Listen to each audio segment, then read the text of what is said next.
Okay, so let's flash back a little bit to when you guys first arrived in Hardale.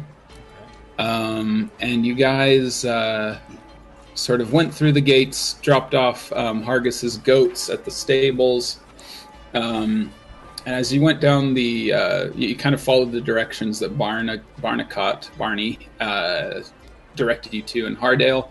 You guys go down the main street that leads into Hardale, and there's this big city square with a lot of like market stalls and stuff, all surrounding this sort of central big fountain. And on the top of the fountain is a statue with like a sword held high, and a shield, but no head. And you kind of asked around people, and they said that that's the headless hero, and it's just like a statue and kind of a landmark of Hardale that they, nobody knows what exactly happened to his head. If somebody stole it or broke it off or whatever, but it's just kind of affectionately known as the headless hero. Does he look dwarfish in nature? No, it's about human height. Make him look like a dwarf. It'd be pretty hard because he's already as tall as a human, so you'd have to like. As long as he has a dwarf face, I think they'll get it. Dwarf face. Dwarf what? Face? Make a new head and stick it on top. That's my own face or something. So you guys take kind of a right at that and go into the district known as so that is the that's called the Archflower Market.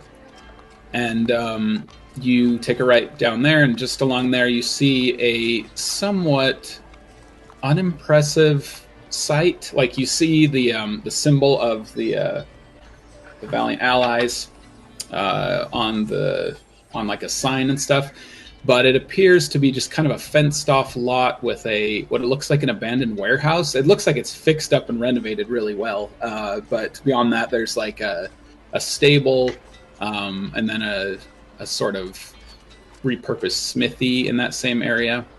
And so it's not as impressive as you would have hoped. You kind of had all these ideas of like, ooh, a guild hall, that sort of thing. But it's kind of humble. But as you guys go inside, Putting it lightly, or as you guys approach it and stuff, Hargus goes his own way. He's like, yeah, you guys go ahead and do what you want, but I'm going to find someplace better to go play my music and stuff. I can do better than this warehouse. So he kind of goes off on his own, and you guys. The first ladies he sees, he turns and says, "Hello, ladies." Yeah, could you tell me where where a fancy joint is around here? Oops. Let's see here. Maybe you two frequent. Yeah. Okay, there we go. So you guys kind of approach the door. What would you like to do?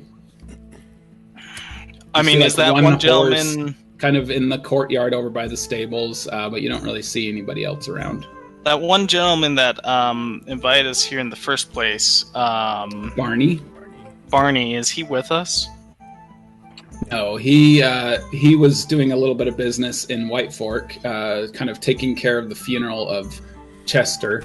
And he just said that he would, make it back to Hardale eventually, but he would definitely catch up with you by year's end, by the year's end festivities. All right. So he's probably, he could be on his way. Like, it's been like a 5-day journey for you guys here. He could have left by now, but he's not here yet. So interesting. Okay. Look at Jasper. Can't look around. Yeah, it's just you two. So it's a really nice place. Kind of humble beginnings, to say the least. Great job with it. I like the fence. Should we I like look at the fence and I like hit it with my foot, and one of the planks just falls over. It is painted. Like, yeah, it's in kind of shoddy shape, but it's painted. Like, you can tell they're trying really hard to like make this as homey as possible and attractive as a place for adventurers to come. Homey's a word. Nice big dirt lot over there.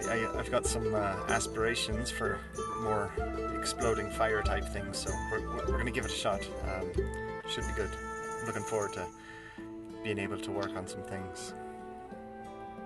Well, I guess let's head in and see if we can accept a quest of any kind. I still have some contacts and other things to make in this city, and gotta make our name for ourselves somehow, so let's go in.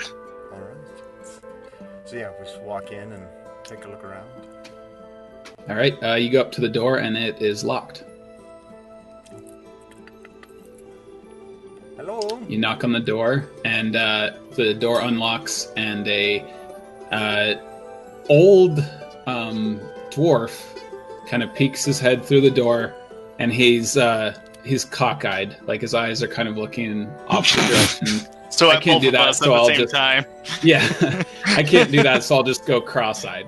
But he just kind of like peeks through the door, and he's just like, "Hey, Hi. who's there? Hi. How can I help you two?" I'm Jasper, and he just keeps looking back and forth, trying to see which eye he should look at. They're both just kind of looking past you, just kind of into the distance. Oh, you two aspiring venturers, new recruits here, are you? Yes, sir. Barney sent us your way. Said we should show up here. All right, come on in then, more adventurers. And he just... Why do I feel like Barney just rented out this man's barn? Maybe that's what the first thing available was or something. Yep. All right. So yeah, you notice this dwarf, Jasper asks what his name is, and he's just like, Orsik. And you see that he's just kind of sweeping with a broom. And you kind of hear him kind of mutter about something like, couldn't find any other job, decided to become adventurer then. And It was on the list. my music seems to have stopped, so let me... Bit dodgy. So we're in White Fork at the moment. Hardale. Hardale. Oh, we're in Hardale. Yes. White Fork is where we previously were, right? That was the village far to the south that you guys parted ways with Dakren and stuff. Okay, there we go. So anyway, he's just kind of sweeping, and you guys look around a little bit at this kind of repurposed, and it looks pretty good inside. Like from the outside, it looked a little shoddy, but inside it looks pretty well furbished. It looks like some walls have been constructed to separate the warehouse into different rooms and everything, and it looks like a functional space and stuff. But he just kind of like goes off and starts sweeping without even telling you much else to do. But you soon hear another voice as you see a man in a doublet and black, silky, long hair. And he comes in and he says, "Aha, do I see new recruits to the guild? Yes, I do. Welcome, welcome." He goes up and he shakes your hand. Are there any other guild "Welcome, members all in of here?" you." You don't see any in here right now. And but he like shakes your hand and he's just like, "Lord Ambassador Tor Threston, welcome. I'm sorry, guild. how do you spell your name? Tor, T-O-R. And you must be, let's see, a gnome and a dwarf. I've heard word from Barnacotte that some new recruits would be coming today. Do I have those with me? Let me see." And he's like kind of looking through some papers and stuff. He's like, "Yes, I do have them. Let's see. You must be," and he looks at you, Jasper. And he's like, "You must be Casper. Is that right?" So close, you're right there. It's Jasper with a J. Oh, Jasper. Okay. And let's see. Tough young dwarf. You must be Reth. That would be my one of our other compatriots. Oh, let's see. Dakren, is that your name? That would be the That's other it. one. That's it. Sorry, I cannot read this handwriting for the life of me. What is your actual name then? Oh, my name is Branbrek. Branbrek, got it. Branbrek and left Jasper. Jasper, got it. All right. Yeah. Oh, yes. Dakren. Yeah. Okay. We'll be seeing him later. Where is Haggis? Is he here too? Just the two of you? He went. Haggis is playing at a local pub, I think. Yeah, he'll be in. Oh, all right. So just the two of you, huh? Well, And Haggis is his real name. okay, good. I'm glad that We one got was one right. right. It was kind of We hard got to. one name right. That's good. Kind of hard to read that one, but Yeah, and it's not then, Wrath, it's Wrath. Wrath. Okay, Wrath and Haggis and Jasper and Branbrek. Got it. And will they be coming by later? Do you think? I think so. Yes, I assume so. We Did you went travel separate together? ways. We went separate ways once we gone to the town with the understanding that we'll come back here at some point. I see. Well, let me give you a tour from Tor the Ambassador. I'm sorry. I love to joke around here. Hope you enjoy this place. We like to have fun in here, don't we, old Orsik? And the dwarf just kind of like grunts as he keeps sweeping and stuff. And he's like, I don't mind old Orsik. He hasn't ever been the same since his dwarf clan exiled him, poor chap. But we enjoy his work. We really appreciate you, old Orsik. And you kind of hear him mutter like, "Call me old. It's not really that flattering." And Tor just like ignores him. He's just like, "So let me give you a tour of this place. Come this way." And he looks around, just kind of showing it. He's like, "As you can see, humble beginnings here. But we have big plans for the future. This is kind of the best that we could get, kind of in the wake of the war and whatnot. Best that we could afford, but hopefully with the help of you, with the help of donations from adventurers like yourselves, from revenue of the treasure that you guys bring in from your adventures and that sort of thing, we can upgrade. We have big plans for quite a bit, so come this way."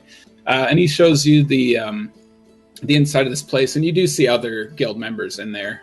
He takes you to a small room with some bookshelves in it and a few chairs and tables. And he's like, "This is our library. Not much to see here yet, but if you find any rare books in your travels and adventures, or even just any books, really, we like to keep a knowledge base here for research. We know how important that is for adventures.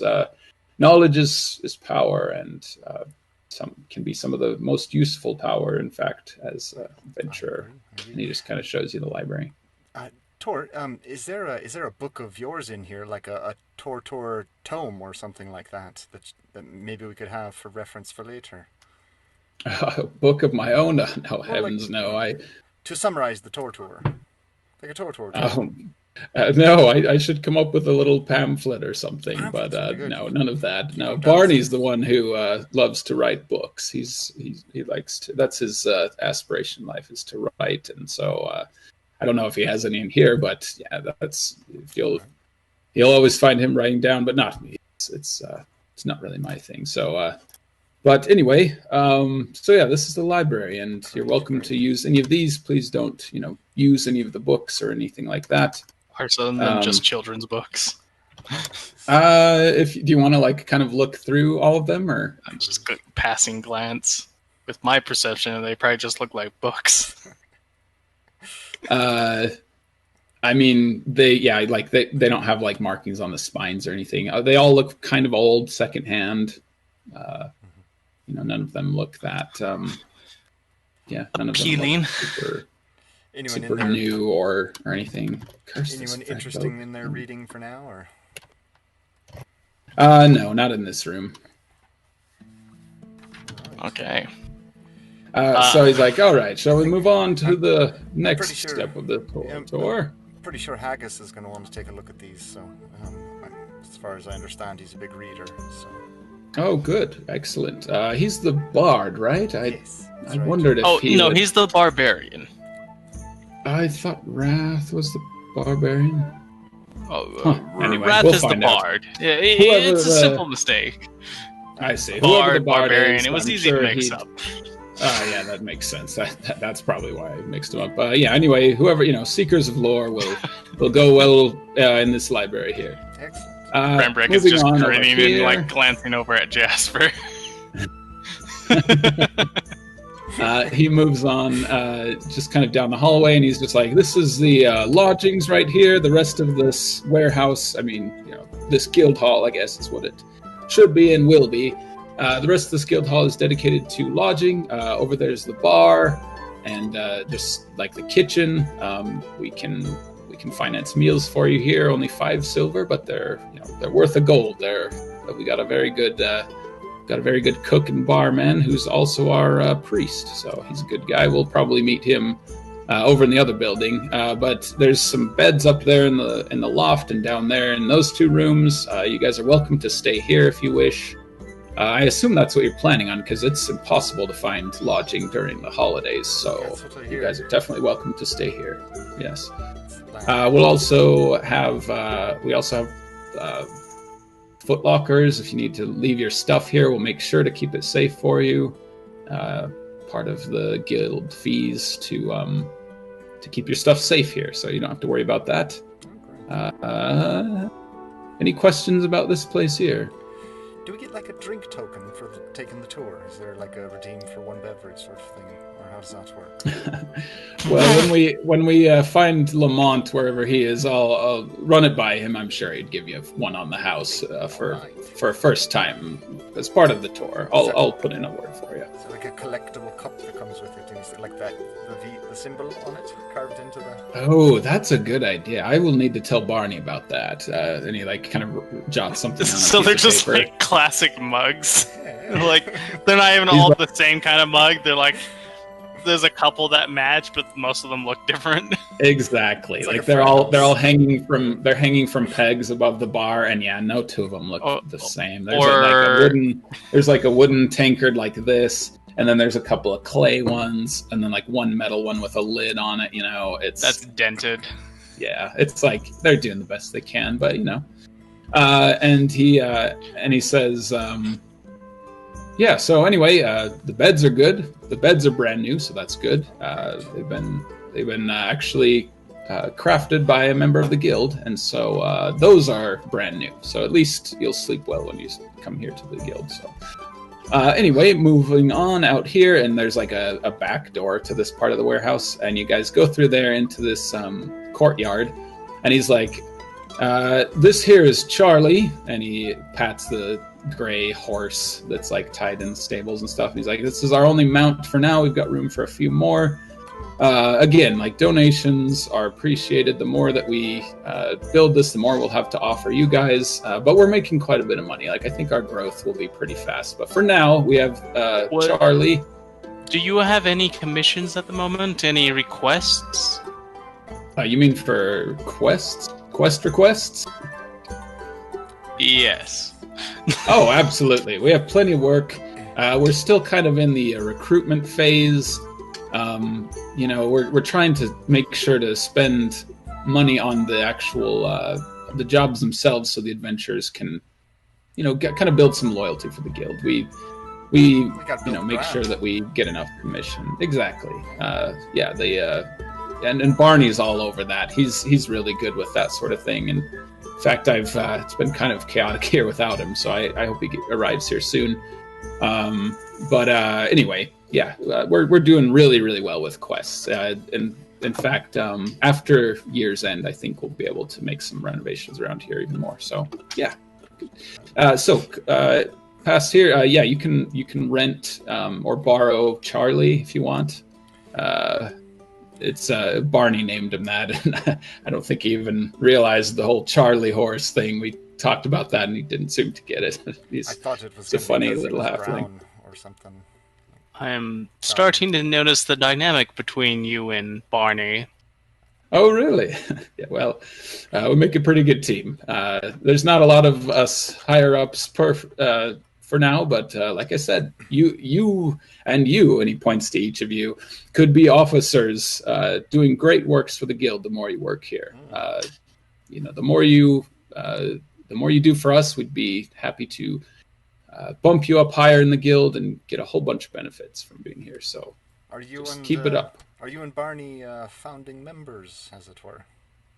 Yes, we are. It was mainly I was the main founder financially, and then Barney was kind of the one who we put it all together, and we both just sort of run it together. It's a great enterprise. So yeah, we've got high hopes for the Valiant allies, and always happy to have more.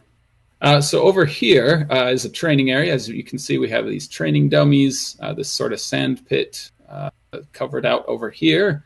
If any of you guys want to practice your archery or your fighting, you can spar here, or yeah, it's got pretty much everything you need here. We have this stockpile of weapons as well, and there is kind of like a big pile of weapons there. And he's like, so we do have quite a bit of donations of weapons that were unused after the war efforts, and so those are in perfect condition. You guys can borrow any weapons you need for whatever quests you have.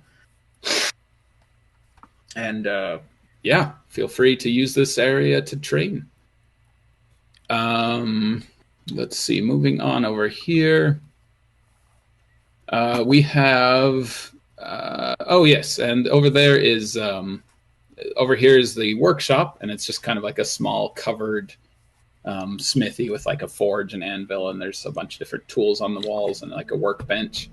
And he's like, we've got a couple of tradesmen as part of our guild. If you are good at that, you're welcome to use these tools here to craft whatever you need. Materials are out of your own pocket, of course, but the tools you're welcome to use if you wish. There's a small stockpile of potion ingredients that you can purchase if you want. Subsidized, obviously. So, because we want you guys to make sure that you have like healing potions and stuff. Your safety is at the highest of our concerns, of course. So, all right, let's go see. What'd you say? I could donate it a day a week to making a health potion for the guild if you'd like. I could just. Really, you're an herbalist then? I could do health potions. And, yeah, if that'll help. Perfect. If you got the material. Yes, that would be great. Lamont is usually one who makes those, but that would be wonderful. Yes. Yeah, it's all here. In fact, Lamont is our next stop. Why don't we go see him? And then there's this stone building that is kind of circular, and it's sort of in the corner of the lot. And he knocks on the door and opens it, and he's like, "Lamont, can we come in?" And you see a human man, kind of short hair, but it's gray. He doesn't look super old, but he's got gray hair, completely clean shaven. And you notice as he turns around, he has a burn scar right here over his right eye. And that eye is a different color than the other one. Like he has a sort of like a greenish blue eye is his normal one. And then the one under that burn scar is like a brown, and the white sclera around it is kind of a light blue color. It's kind of interesting. And he just looks around. He's just like, "Oh, hey, giving a Tor tour, are you?" Where is Harvey? Tor is like, "Yeah, we just just showing them around. Why don't you? This is Jasper and Branbrek." And this guy is like, "Well, it's good to meet you. It's good to meet you. To meet you too. Welcome. I'm Lamont. I'm the priest here, priest of the star axis." And he shows a little holy symbol that looks like a six-pointed star inside a wheel. And he's like, "And this is my little magical laboratory here for the wizards who come through here. We've got some spell components, that sort of thing, and we've got some holy water if you want to purchase that. If you want to purchase it, I can also scry, and I can do healing if you need it. You have a certain number of I don't know what to call them, but a certain number of points, I guess, per month that you can cash in for my own spellcasting services. Just to sort of limit it to. Yeah. We that's what we should call them. Tor, you should let Barney know. Tokens. We could come up with some sort of, healing tokens, or I don't know, something like that. And Tor's like, yeah. This gnome here. He's got great ideas. He'll go far up in this field. I tell you. Our token for the bar too. Our drink token. Did you just call the halfling a gnome? No, he's pointing to Jasper. Jasper. So, yeah, there isn't a halfling here. And he's like, You're the priest as well as the bartender. yes, I make a mean... man after my own heart, I think. Yes, I love to brew. I also cook most of the time. I'm not a super good cook. We have an out of house cook most of the time, but I can throw together a pretty good meal. Are you sure what did you say about a drink token? And Tor is like, oh yeah, he was wondering, what do you say? A couple drinks on the house just for the initiation. Also, this Jasper here. What do you think of the Valiant Allies symbol on our mugs? And Lamont is like, that's a good idea. A good idea. Sure. Why don't we go over there? In fact, Branbrek has a red I'm done spot here anyway. From rubbing his hand across his forehead, just like that impatient face palming. So he kind of leads you over to the back over to the bar, and he pours you some ale, and you guys kind of sit down. He's like, there you go, first drink on the house. I put my hand up. I'm like, milk for me. Milk, all right. I don't have milk. I've got water. If you want water, you're a teetotaler. A person who doesn't drink alcohol. Yeah, not. I have some reasons why I can't. Oh well, that's very interesting for a dwarf. So tell me about yourselves, and you guys kind of just get to know these guys a little bit more. Is there anything you want to ask Tor or Lamont? Bran? Yes, before the conversation goes back to me. Okay. Yeah, I'll look around and this place is pretty empty. Where are the other members? Well, you seem to come at like a high time. Kind of at a high time. Yeah, they're out a couple of them are on jobs right now.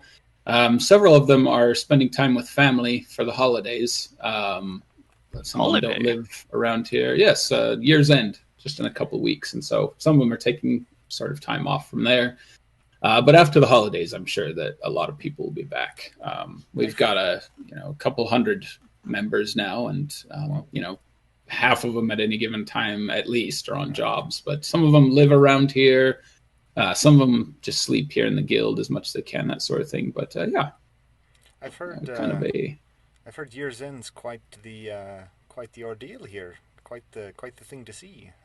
It is. Have you never been to Hardale during I haven't the holidays? No, it's really my first time getting out and seeing more of the world. Yeah. Actually, so. My haven't boy, been you this are in far. for a treat. In for a treat. Let me tell you. This guy. What'd you say, Branbrek? No, keep going. Is there anything you recommend? Something we can't miss? Is there like a Hardale parade, or is there some sort of mummers show that happens, like the Hardale mummers, the players? What's the? All of the inns will have a lot of entertainment. I'm sure that you'll enjoy that. Most of it though is just in the streets. You'll see a lot of the residents here just selling snow apples. I don't know if you've ever had a snow apple. They're quite good.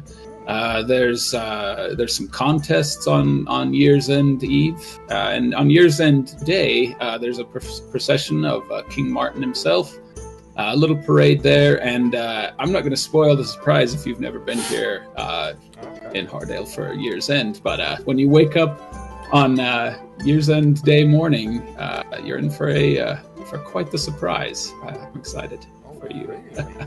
It's like yes. Are there little sprites that come and leave New Year's candies or something like that? No, that's it's better than that. Bigger as well. So you're in for quite the treat, I think, if you've never been here before. The archmage of the archmage of the Arch Gardens does quite a. Well, I won't say anything more. Oh. What about you, dwarf? Have you been here for the holidays before?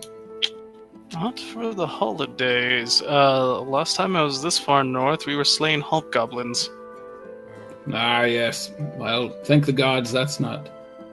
Thank the gods that's over with, eh? Now we can At just least sort of relax. We are In fact, north this is of the first. Volikstead or Vokstad, right? We're west. Northwest, A little bit southwest. southwest. Yeah. Oh, Vokstad then I said that wrong. So yeah. Yeah, I imagine you knew what like you were saying stuff. So tell me, Lamont, you're the priest, you're the bartender, you're the cook, you run the wizard lab here. Are you a bard as well? Because you're certainly a jack of all trades. Well, I'm sure Tor has already told you, and by this time Tor is kind of like, I've got. There's a fiddle behind him. Yeah.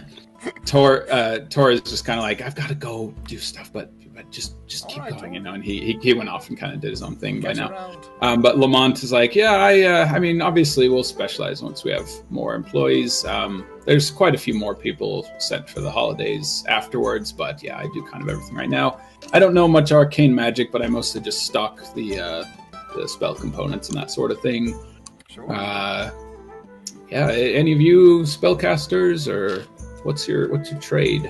Haggis does bardic magic, so that's the only. Oh, got a bard. That's good. My family's artificers, so they do, union of machine, mechanism, and arcane magic. So that's their deal. But I never could get the hang of it, so I just stick to the bow and then some simple inventions, that sort of thing. I see. Well, yeah, no harm in that. And Branbrek, what about you? Oh, a businessman, you could say that. Oh, really? Are you looking for an officer position in the guild, or are you still in the adventuring side of things? Oh, well, I've had my share of the war and that, so I know my way around a blade. I'm also entrepreneuring for my family. Lots of business for that in Hardale. You came to the right place. After the war, there's all kind of opportunities for that in Hardale for sure. So won't be hard to do that. Won't be hard. I'm trying to think. Has Jasper seen Bran do any magic yet? I was trying to remember. I know Aaron the DM has, but I don't recall if anything has been done. I think Jasper was always in separate areas because I was with Hargis in the mansion. Right. Prior to that, I was down in the basement where they weren't. Right. Yeah. And other than that, I don't think you have. I've never cast magic around you. Yeah. That's funny. Okay. Yeah. Good to know. I was trying to decide if Jasper knew that, because he is rather open about those sort of things. So. Right. Only thing you've seen me do is have business deals with thugs, apparently. Right. Okay. Yep. Sorry. I just wanted to make sure I wasn't missing that, but yeah, I didn't think so. Anyway. He also is very, the flask and other weird things. Branbrek is a bit of a mystery, I guess. Yeah. Close to the vest of this game. So you guys, anything else you want to do with Lamont, or? I don't know. I think that's about it. I did offer to help with brewing up a health potion now and then, just kind of donate. Oh, you're an herbalist, to the sort of the greater good here. I could just if you've got materials, I actually will need to buy some for my own personal use, but I could certainly donate some of my time to help everybody else with that. Yeah, we can get the ingredients for potions pretty cheap, and great. So if you want to make them, that'd be fine. And we have our own stock of health potions, and it's subsidized, only 25 gold pieces each as opposed to 50. Oh, right. The higher potencies are the same higher cost. Those take a lot longer to brew. But the common health potions, we have a stock of those if you need them on your missions. Oh boy, you must get herbs for cheap indeed. What's the base price if I just want to buy herbs from our guild source from that? That'd save me some money too, because usually I have to spend about that much in herbs just to get what I need to make a potion. Well, let's see, we buy in bulk. We just have a deal with the I wouldn't know the exact, but we end up saving about 25% or so, sure. Something like that. I don't know. Wish Barney was here. He knows all of that stuff a lot better than me. But we could definitely you can use the herbs here and keep them if you like. The actual process of brewing the potion all day and stuff is kind of time consuming itself, and so if you just do that on your own, you're welcome to take your own healing potions if you wish, and we'll figure out the cost later. I can't remember exactly what it is, but it's something like 25% less. Yeah, that's great. Sounds good to me. 25% less isn't cheaper than what you were able to make them for. You did for half. I think he's lying 25% under what I already. So the base price would be the 25 gold, and then 25% less than that sort of thing. So maybe like 19 gold or something. Yeah, it's something like that. Once you divide it all up, I'm not sure. So, okay. But yeah, we have a pretty good deal with that. So quite a few good assets for the guild, and they're growing every day. So don't be fooled by the humble appearance. We're going places for sure. And it's all thanks to adventurers like you. Which still brings me back to that. I was curious who else is in the guild if it's so small. Oh, well, like I said, we have about 254 members, something like that. Anybody notable? Like a star player or something that way? Oh, I don't know if you know them if you're not from Hardale. A few of them live here and they're well-known members of the guild, that sort of thing. Oh, just names to pay attention to as we're going around. And at that moment, the door to the bar area opens up, and a human with a blonde mustache and just like big, like strong hands, like balled into fists. You notice his hands just look really strong as he comes in. Is he bald and also called Louis Alex Armstrong? No, he has neatly parted, like a neat, noble-looking ponytail and a blonde mustache. And he just kind of strides in. You see 3 others behind him. And he's just like, Lamont, around if you don't mind. And Lamont's like, oh, sure thing. Speaking of, this is one of our... he's been working here for a couple months now. Here, why don't you introduce yourself to the new recruits, Rion? And the guy kind of looks down at you, Branbrek, and then down farther at Jasper, and he's just like, "Well, new recruits, eh?" Yes, sir. And pleasure. What are you guys? What are you guys here for? You here to help old Orsik clean the place, or? Well then, no. Is, I suppose, but... We were asked to help with doing your quests. Oh, your adventurers. Oh, sorry. It just doesn't look like much of a group you've got there. Just the 2 of you, or are you just sort of a dynamic duo, or? No, we have others with us as well. A big fellow that named Wrath, and a bard as well named Haggis. We've also got 20 others, but they're even smaller, so they're actually surrounding us right now. I mean, it's a Russian doll. I just kind of stop and I look over at Jasper like, why? We've got a whole Russian doll sort of situation. It's this thing. He kind of looks at you and doesn't really smile, and then he's like, okay, so you guys are just like entertainers or something, right? Just you can't be serious. You're not real adventurers, right?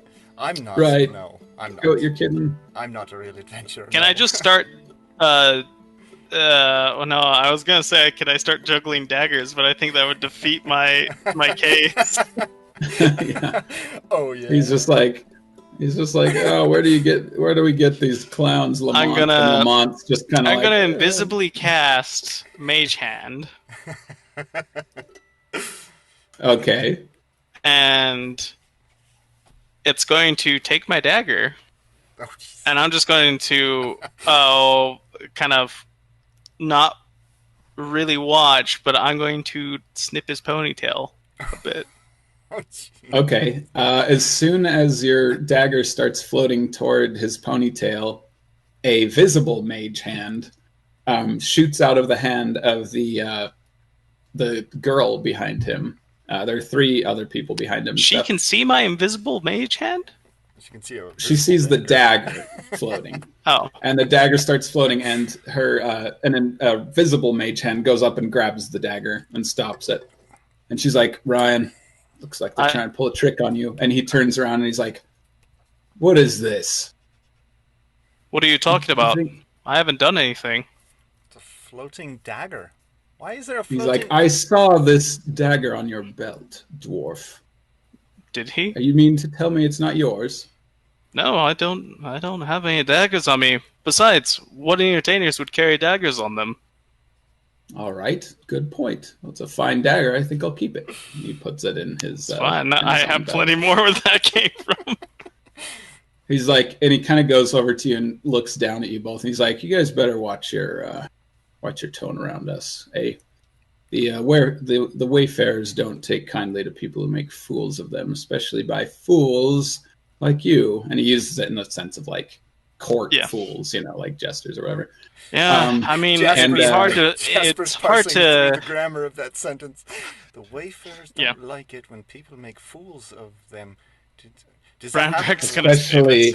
Branbrek is going to say this. Or something like yeah, it is beneath our style to pick from low-hanging fruit jokes, so we probably should avoid from making fools of you.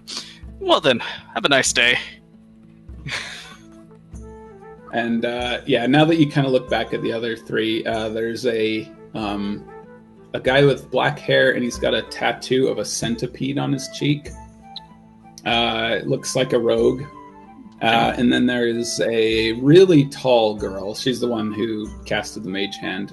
She looks like really tall, like 6 feet tall, taller than this Rion guy, and dark eyes and hair. She seems to be dressed in like normal clothes, but you notice a spell book on her belt. Yep. And then you notice a. Can I pilfer her spell book on the way out? You can try. You also notice the third person that you didn't notice before because she was so short, a gnome. She's got kind of wiry hair and an underbite and like a green cloak, and she has lots of knives on her belt, like a whole bunch of them. Wow. So anyway, and he just kind of scoffs, and like Ryan just kind of scoffs and drinks his drink and stuff. No, but seriously, as I walk by, could I either pilfer should I just pilfer a dagger from the other person, or pilfer a dagger from, or try and snip the book off? Jasper's excited going to talk to the gnome. Stealthily try to take the book off because I'm just going to push through the middle of them and then just like dash by, but try to pilfer the spell book off of her. Okay, you do notice that the gnome is watching you very closely, Branbrek. I don't know if you want to still try it. Yeah, the gnome is just kind of sitting against the wall, arms folded, just kind of looking at you really closely. And then the tall girl and the guy with the centipede on his cheek, they're kind of just going up to the bar to get drinks as well, but the gnome is just kind of... Well, as soon as Jasper sees the gnome, he would very excitedly go to talk to her and just start asking her everything about... Hey, hello there! I'm Jasper, Runewood. I'm from... hi! Are you alright? Where are you from? She's can like, I do this stealthily or not? Is basically my question. Can I? I'll say you can make a straight. Or whatever. I'll say you can make a like before. It was going to be pretty hard because the gnome was watching you closely. But with with Jasper kind of distracting her and stuff, I'll let you try at disadvantage. So make a sleight of hand check at disadvantage. Try sleight of hand at disadvantage. Before, it was going to be pretty hard to do it at all. Actually, no, you know what? I'll just lower the DC a little bit. We'll say that. So go ahead and just make 21. A straight sleight of 21.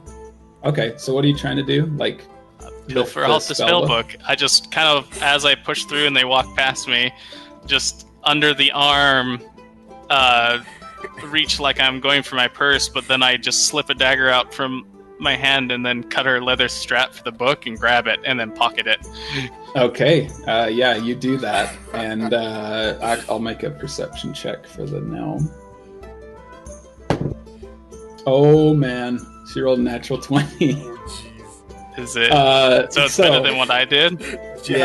Jasper's like... Yep, it beats a 21. I'm from Copenhagen. I just came down recently. Oh, sure. So she doesn't have disadvantage, but I do. I rolled with disadvantage and got a 21. Come on. I don't know. This is getting kind of... Getting in the weeds. This is getting kind of weird. Because she's not super distracted by Jasper. She's not interested in him. He's just kind of talking to her and stuff. So is it a stealth roll or a sleight of hand roll versus it? It would have been sleight of hand for sure. Okay, here, I'll roll with disadvantage, sure. We'll just make it straight that way. Okay, so yeah, we'll say she was distracted enough that you were able to pocket the spellbook and stuff. Anyway, she's just like, you're kind of funny for a gnome. I haven't seen a hat like that from somebody named I'm going to proceed to put the spellbook in the... Go to the library, I'm just going to put the spellbook in there. Just like on one of the shelves? Yeah. Okay. Nice. And if I can, I'm going to probably take some of the pages from other pages and put them in the spellbook. If there's anything that looks like a children's book, or if there's any random pages that are lying around, just stick them in the book. So you're going to start ripping up books, or...? No, if there's loose pages lying around at all. If there's not, I'm just sticking the book in the bookshelf. Okay, yeah, there aren't any loose pages. So yeah, you just kind of stick it on the shelf. I just make it look like the other books in the bookshelf and walk on and pretend to be perusing and then come back to Jasper eventually. Okay. Jasper, I'm from Copenhagen. It's great place. Have you been up to Copenhagen? Where is your family from? Are you a rock gnome? Is she a rock gnome? I'm a rock. She's a rock gnome. Okay. She's like, I'm from near Copenhagen, but you look more like a forest elf. Right. No, forest gnome. I mean, forest gnome. Yeah, forest gnome. That's what I meant. Absolutely. Yes, that's it's a great observation. You're very sharp. But you're from near Copenhagen. Have you ever been up there? A couple of times, yeah. Where have you been staying in the meantime? Just mostly in Hardale, or just like sitting down, just like getting ready to have a nice long chat? It's been a while since you've seen a gnome, so. She's like, look, I'm not looking to make friends right now. Oh. Maybe later, yeah. Oh, all right. Is this the gnome that has tons of knives? Yeah. She's got quite a few knives on her belt. And they're teeny knives, not gnome-sized or whatever. So just a whole bunch of teeny little pocket knives. Yeah, basically that size. I mean, functionally daggers, but very tiny daggers. I mean, she's just like, I doubt you and your friend will be here very long anyway. You don't look like the type who'd survive one of the quests that the Valiant allies assign. So, are those usually pretty difficult then?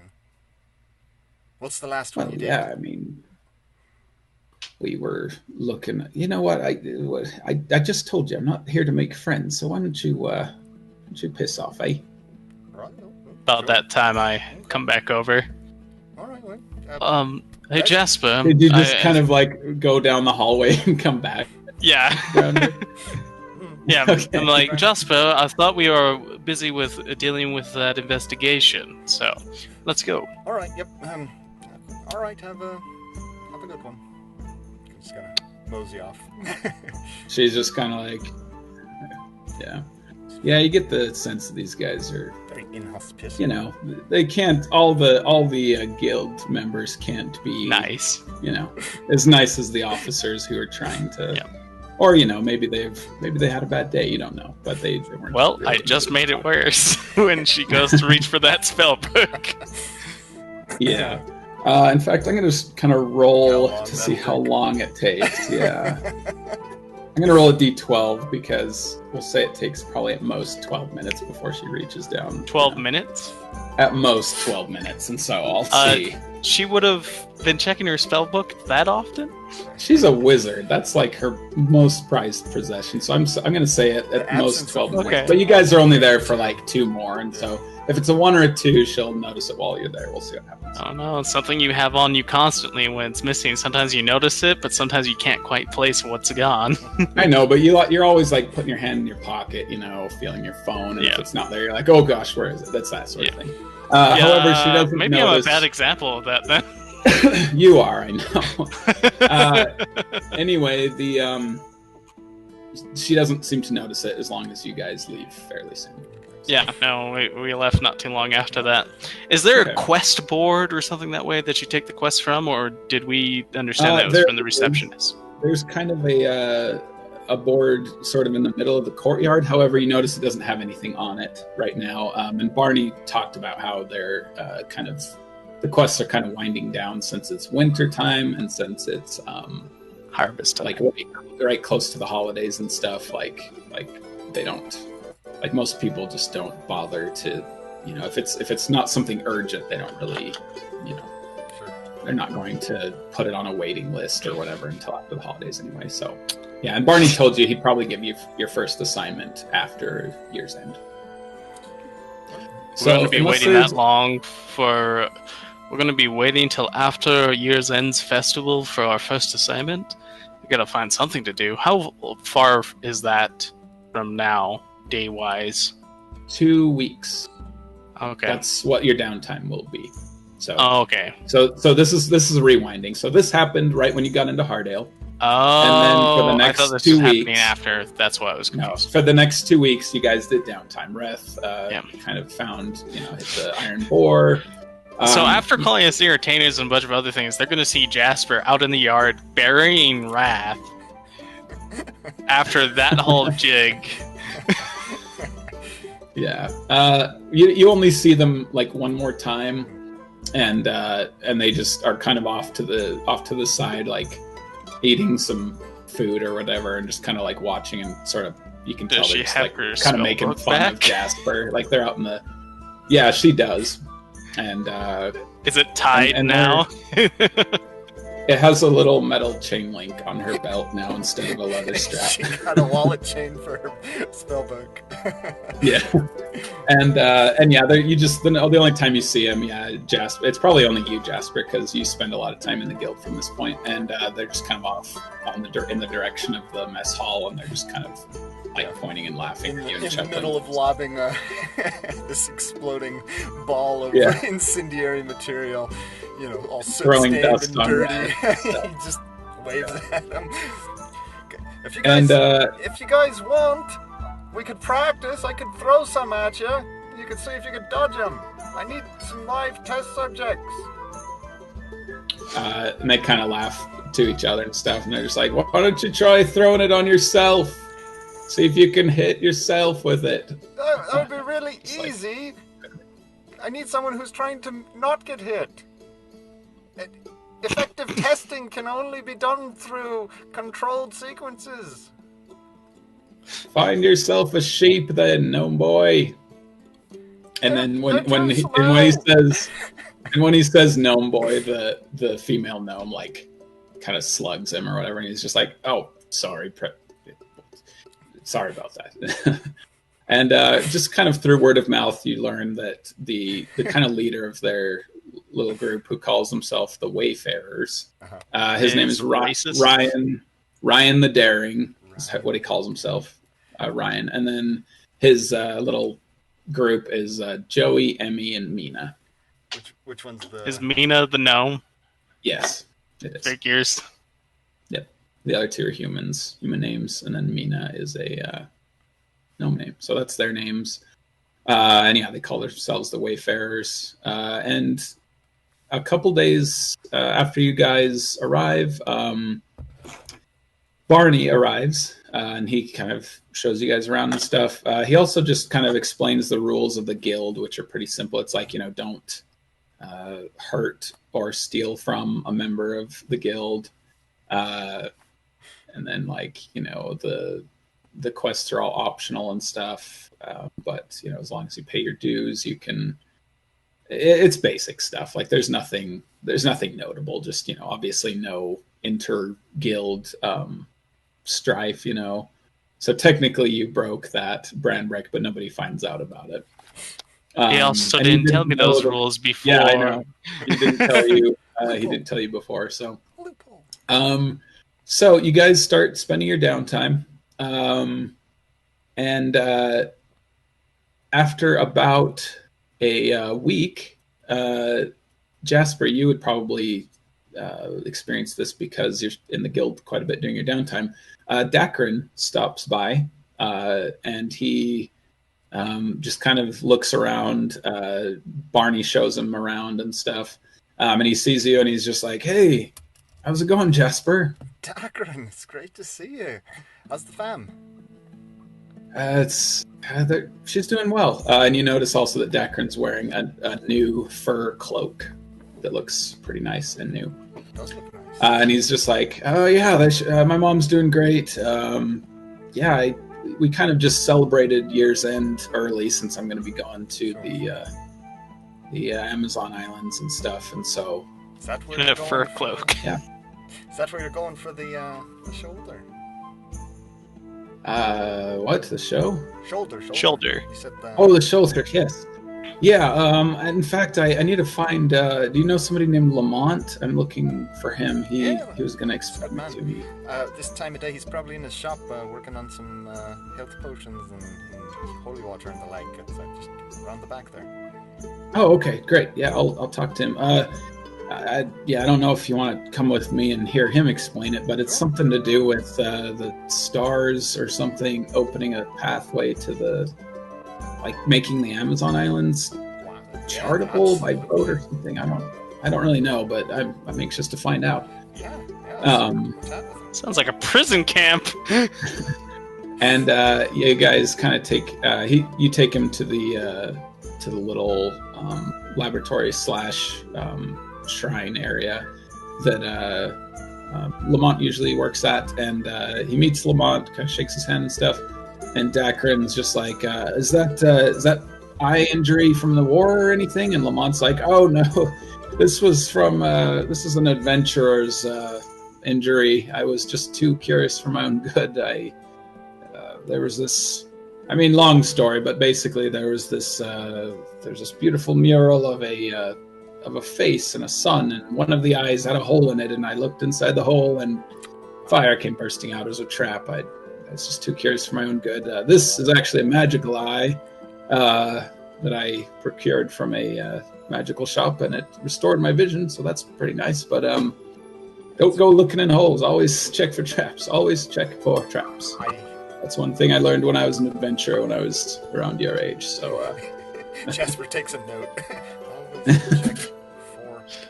That would be really funny if you have a group of adventurers where they don't know just common sense things, and they have to learn them through wisdom of the age like this. I imagine that this guild also sometimes has trainings or guest speakers of if a famous Tor adventurer talks. is through town. It's Tor Talks. Oh gosh, Tor Talks. Yeah, there we go. I skip every last one. Just blink into the shadows. If you, and every once in a while, a famous adventurer will come in town, and they'll try and book him for just answering a Q&A and stuff like that. And insurance. Yeah, exactly. And there is a little. There is also a little stage area in the inn, part of the warehouse and stuff, and so you guys just kind of pull up chairs to that, and maybe you've seen a couple of those, Jasper, but nothing too interesting this time of year. But maybe some come home for the holidays, and they get a few minutes for them to talk or whatever. So after Meena said that he wouldn't be surviving long as an adventurer, he got out his old notebook and started taking notes of survivability things that he could pick up around the guild. So he's got a list now. Always check for traps is number 3 on the list. So. Nice. Anyway, Dakren is like, oh yeah, that's actually why I came to talk to you. Speaking of injuries, Barney told me you could explain to me kind of what's going to happen with the Silver Spring or whatever. And Lamont is like, oh yes, the Silver Spring. Yes, very fortunate that you were able to secure that. You see, I'm a cleric of the Star Axis. Have you ever heard of it? Dakren's like, no, sorry, not much on religion. You can make a religion check if you want to, Jasper. Star Axis. That's bloody likely. 7. Never heard of it either. Yeah, makes sense. And he's just like, so we spend a lot of time looking at the stars and reading omens in them as opposed to of specific deities and whatnot. And one thing about the stars, I'm not sure if you know this, but when certain stars in the sky are brightest, pathways are opened up in different parts of Amara. The veils between dimensions are thinner in certain areas. And in this case, you happened to join the guild at a good time because in just a few days, in fact, it looks like 3 days and about 6 hours, the star of the Sea Mother will be brightest in the sky, and a path in the sea, in the just about 2 weeks travel across the Emerald Bay, that direction towards the west. You will be able to reach the Amazon Islands, the water people, and they have a spring called the Silver Spring that can heal any wound, no matter how terrible, no matter how severe and how long. I've heard tales of regrowing lost limbs and restoring all manner of ailments. And so we are going to purchase passage to the Amazon Islands so that you may make use of the Silver Spring. The Sea Mother star is only this bright every 2 years, so you're very fortunate that you were able to come at this time because we can spend it. And I believe Barney secured a year's contract with you. Yeah, he did. And I'm happy to do it. I mean, I'll work for you guys for 5 years if you can fix my shoulder. I was just about ready to give up adventuring, in fact. Oh yes, well, the Silver Spring will be able to heal whatever it is, and yes, I think that will be money well spent because we've kind of looked into your background and you were a great officer in the war, and we'd be happy to have you as an adventurer. So I think that Barney asked me to give you these materials here, just some information that you might need. Just hands him some parchment. And yes, get some sleep. Tomorrow will be they'll be leaving pretty early tomorrow, and so and he just gives them some information about the name of the ship and which dock to be waiting on and that sort of thing, and explains that sort of thing to Dakren. And Dakren's like, yeah, I pretty tired from the journey. I think I'll go to bed right now. And then can't thank you guys enough. Pretty nice place you got here, all things considered. He's like, well, it's growing. It is definitely growing. And yes, happy to have you as well. And Jasper as well. I've been noticing his interesting devices he's been testing out in the courtyard quite a bit, and things are going well. Looks like you've got quite the good adventuring group going. And yes, haven't seen any of the others yet, but I believe Reth came in briefly, and Hargis then left by a little. I did show Hargis around briefly, but he seemed to prefer better lodging, which I understand. I mean, not much for someone who's used to a bard's life. So anyway, that is all. And good luck, Dakren. Happy to have you. Thanks. And you guys just kind of leave the shrine. Lamont, Dakren just says, Well, I guess I'm gonna go try out their beds, see if they're good sleeping on. But how's everything going for you guys? Was the journey here fine and everything? And how are Am the I others? there? I'm not there, right? I mean, you could be. How often do you stop by the guild? This would be I mean, kind of in the late afternoon one day. I guess I'm depends on- carousing most of the time for the first week, and then the second week I'm Yeah. doing that thing that we discussed. However you want to roll that. Okay, this was kind of at the end of the first week, so not sure if you're coming to check in or. I don't know if carousing would happen more at the weekends or during the week. That's a good point too. So yeah, maybe the weekends would have been more busy. So Yeah. anyway, so yeah, Dakren asks how everyone is, and Everyone seems to be doing all right. They all are out doing kind of their own thing for the most part. Brand's checked in a couple times, but he seems to be pretty occupied. Same with Hargus. And Reth, I haven't seen since really the first day. He kind of mentioned going off to get some bacon, and then I didn't really see him after that. I don't know. I don't know how long it takes to get bacon. didn't. Oh yeah, I didn't get a really chance to get to know him very well, but interesting. Huh. He seems like a Bacon. good man. All things very helpful. So he's already given me quite a few useful tips actually. So Good. Well, once I come back with a healed shoulder, I'm anxious to show him what I'm made of. He seems to think we're all sort of weak, and I am weak, and that's what kind of hurts more than the actual wound. And so once I get my strength back, I'm really excited. This is bringing back a lot of. I think my life will change for the better after this Silver Spring place. So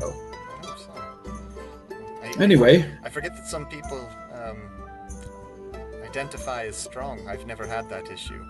I was always kind of small even for a gnome, so never really had the I'm a strong guy kind of situation. So yeah. Well, among humans, I guess that's kind of a sign of self-worth sometimes. What is it? What do gnomes brag about to each other? Brains? mostly the brains, yeah. What- Yeah. What invention they've made or Yeah. something like that? I don't know. Yeah, no, they're very, like I say, they're very clever. My whole family is, so I wasn't really ever great at that either, so it's been, yeah, you know. Well, you're good at It's what been you so do. Your arrows have been, saved my life and others, and so just you keep being you. Thankfully, Jasper. the herbalism seems to be paying off at least. At least we've got some good healing potions out of it, so. Good. hopefully, That's good to know. We'll see if it improves. Yeah, this place seems great. I'm excited to come back and seems like it's be a good place to set down some adventuring routes and Yeah, it seems all right.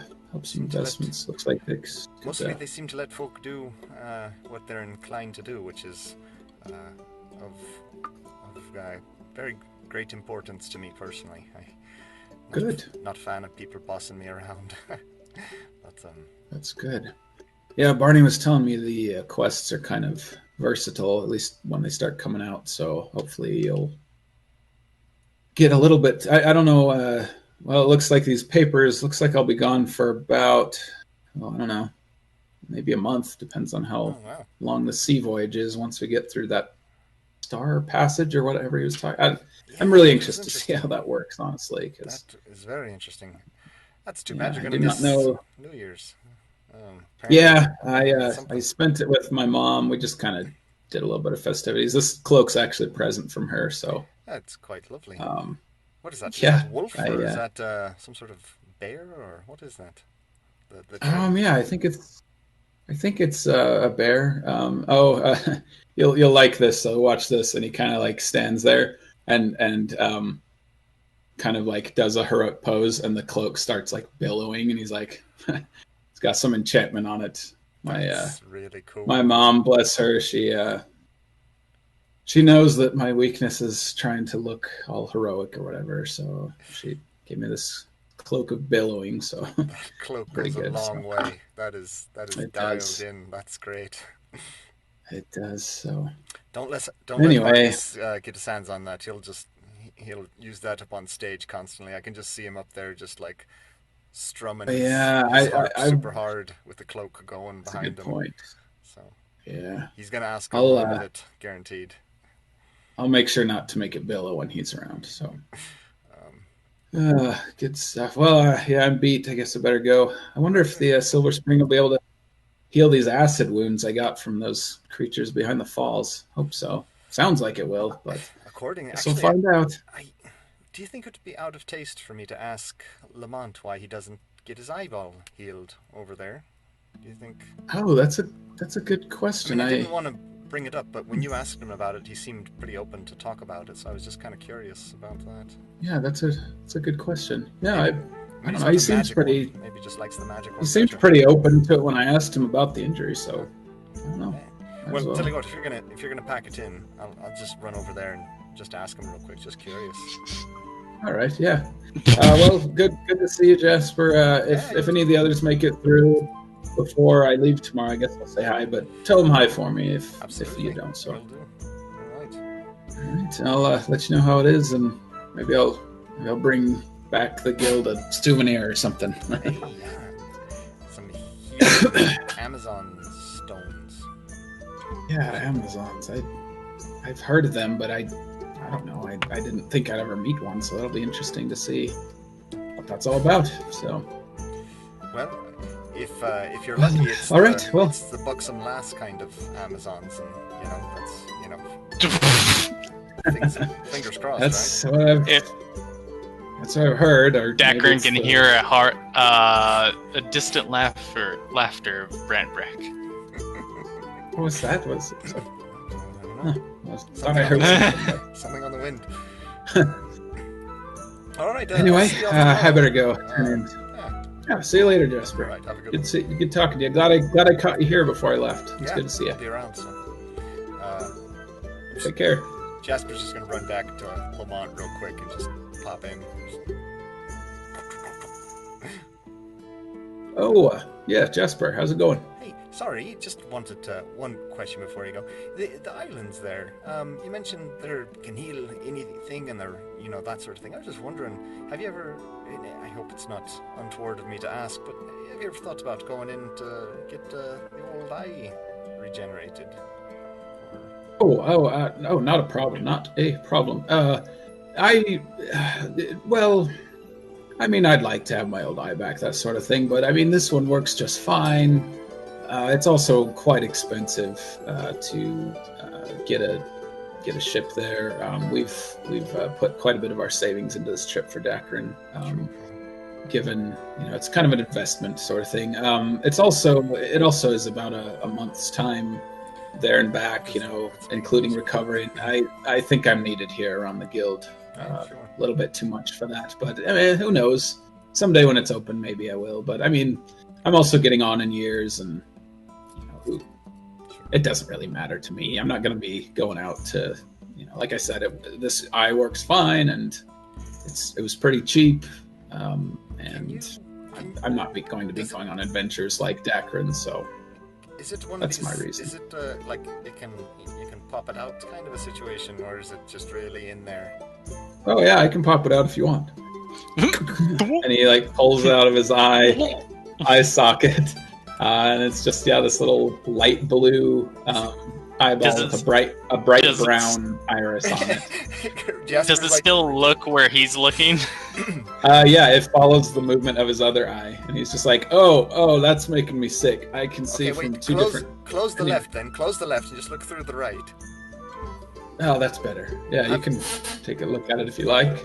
Have you ever used this for scouting purposes or something? That seems amazing.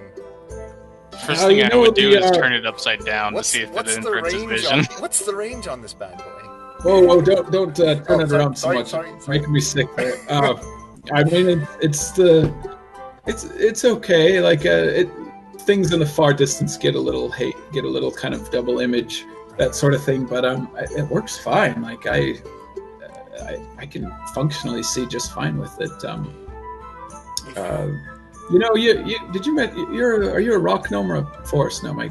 Forest. Here, sorry. Here. Really... he turns the eye back towards him and marches it over. Oh, that's weird.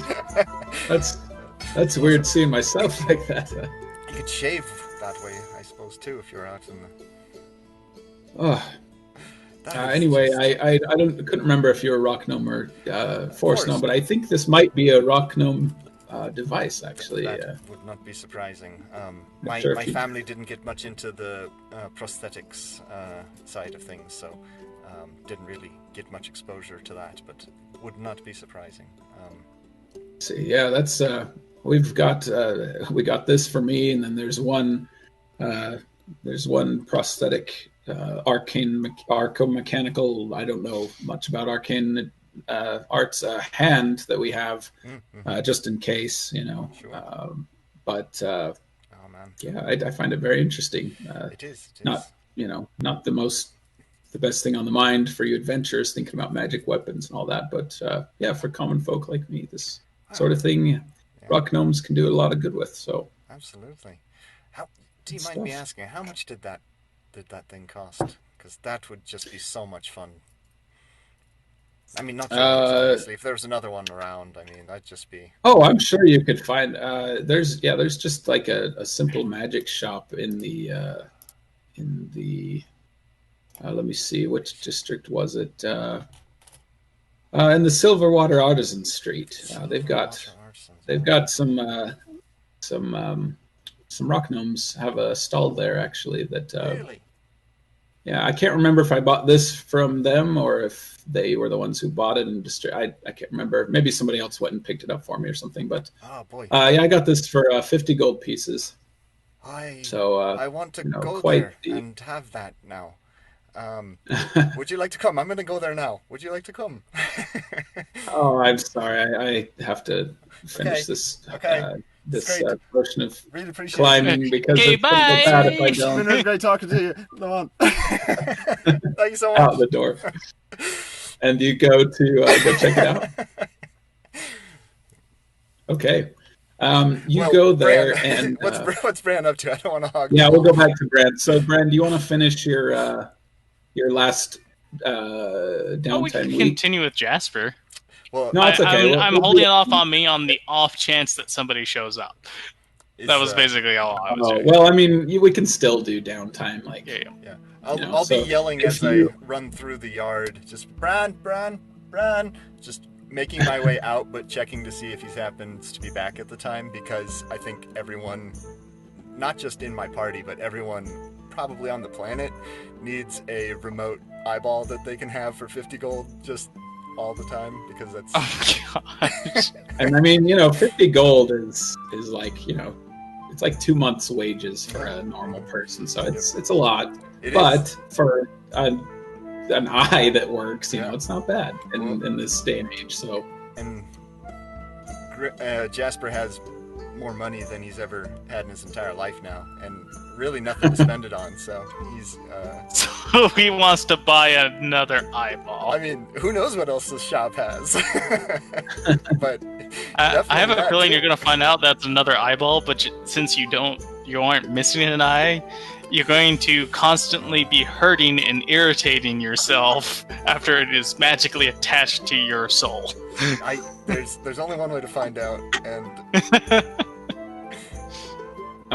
So yeah, let's go back to you, Branbrek, because with Dakren and stuff, it was it's been kind of a long aside. So during your second week, why don't you go ahead and so you're starting your trade route. Make a persuasion check, just all things considered, to see just how the hiring process goes for your merchants. So, a persuasion check, you say? Yes. Okay. Oh, let's see here.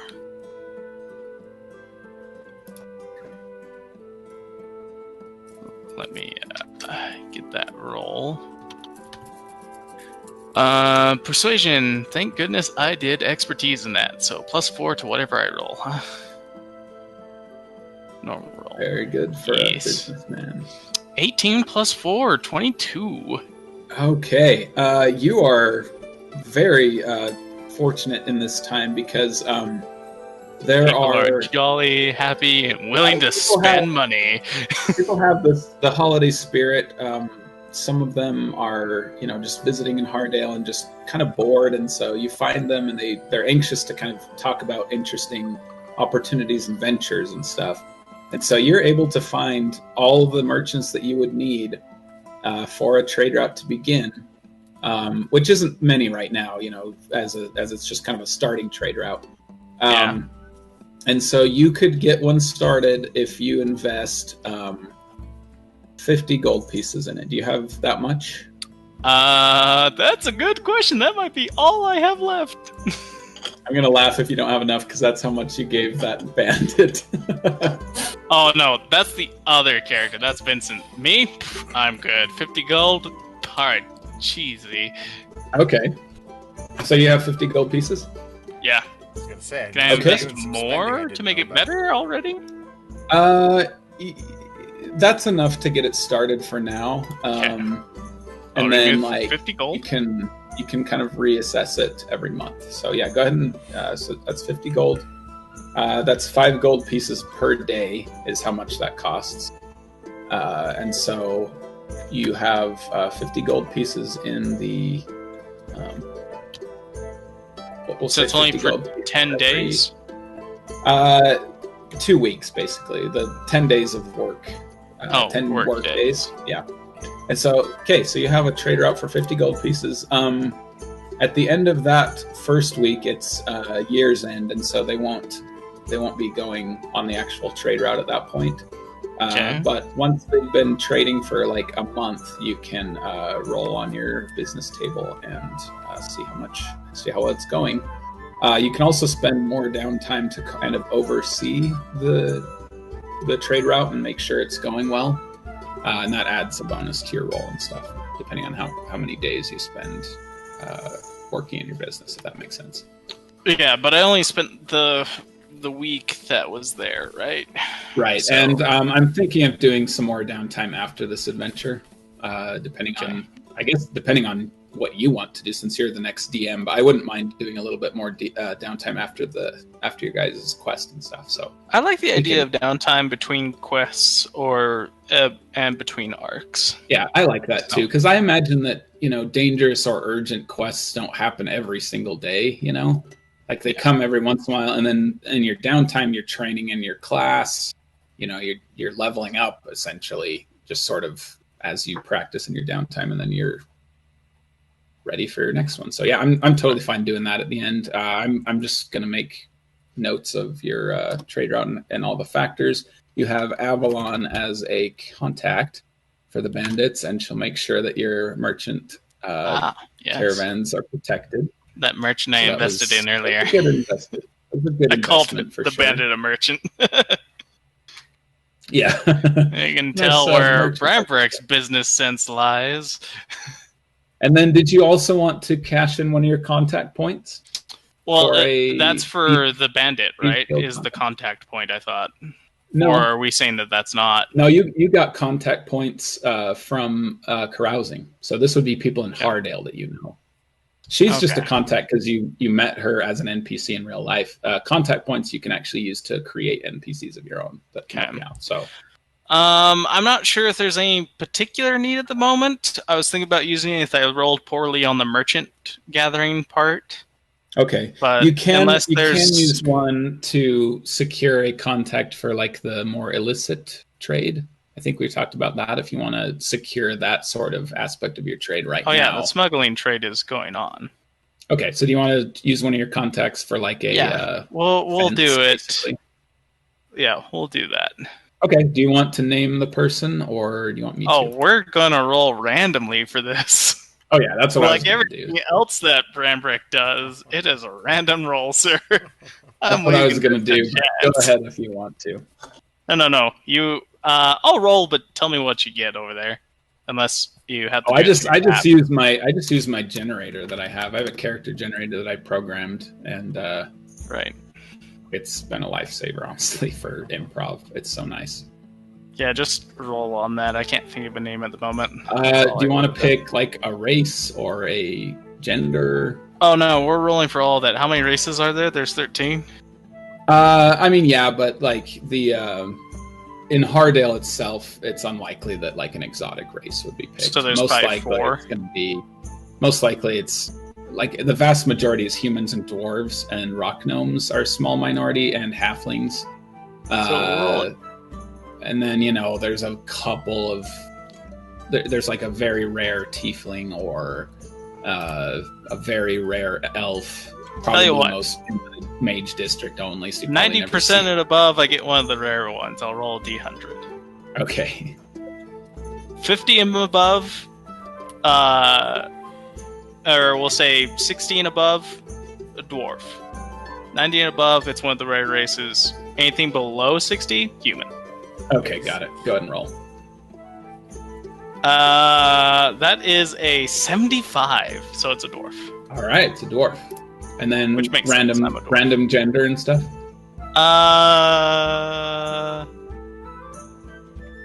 Yeah.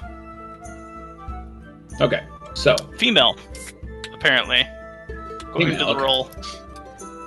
Okay, so you meet a dwarf fence who's kind of in the underground of Hardale, Thieves Guild and stuff. And her name is Nurkura. Ooh, how do you spell that? Nurkura. Her name is Nurkura. Okay. Notes. And she is the master of smuggling in Hardale. And you approach her about adding some special goods to your new trade route that you're establishing here in Hardale. Do you have a name for your trade company yet? You probably should come up with one. For my trade company, no, it's just the Ironwood clan's trade hold, as far as I know, so I haven't thought of anything that way. Ironwood trade hold? Yeah. Ironwood Trading Company? Yeah. Okay, cool. Ironwood Trading Company. And just, you need a clandestine shell corporation for your illegal smuggling operation, though. Shows a hammer and an anvil, but the bottom of the anvil is like tree roots. Oh, sweet. That's awesome. I love that. Yeah, that looks really, really cool. Same thing with the bottom base of the hammer is basically it's got kind of a like wood tree like design to it, like it's kind of branchy, but you can tell it's a hammer, you can tell it's an anvil, but the bottom of the anvil is tree roots, and a bit of the hammer handle is that way. Okay. As part of that 50 gold pieces that you invested in this business, that included like some basic banners to put on the merchant wagons that show your logo and stuff. Nothing fancy yet, but they probably will be eventually. Great. So yeah, you start the Ironwood Trading Company. You have Nurkura as your fence, and she sweetens the deal with some less than legal goods for your merchant trading route. So that will increase the risks, but also the possible rewards for your income. And anything else you want to do with your business? It's pretty much set up, and we'll say that it has gone for... Actually, no, it would take you all week to set that up, and so it's all set up. But from a month from now, at the end of that, you can see how much your thing... Or you could go by fortnights if you want to. Up to you. We'll just do it by month. It's a little easier to keep track of. Though fortnights would be fun.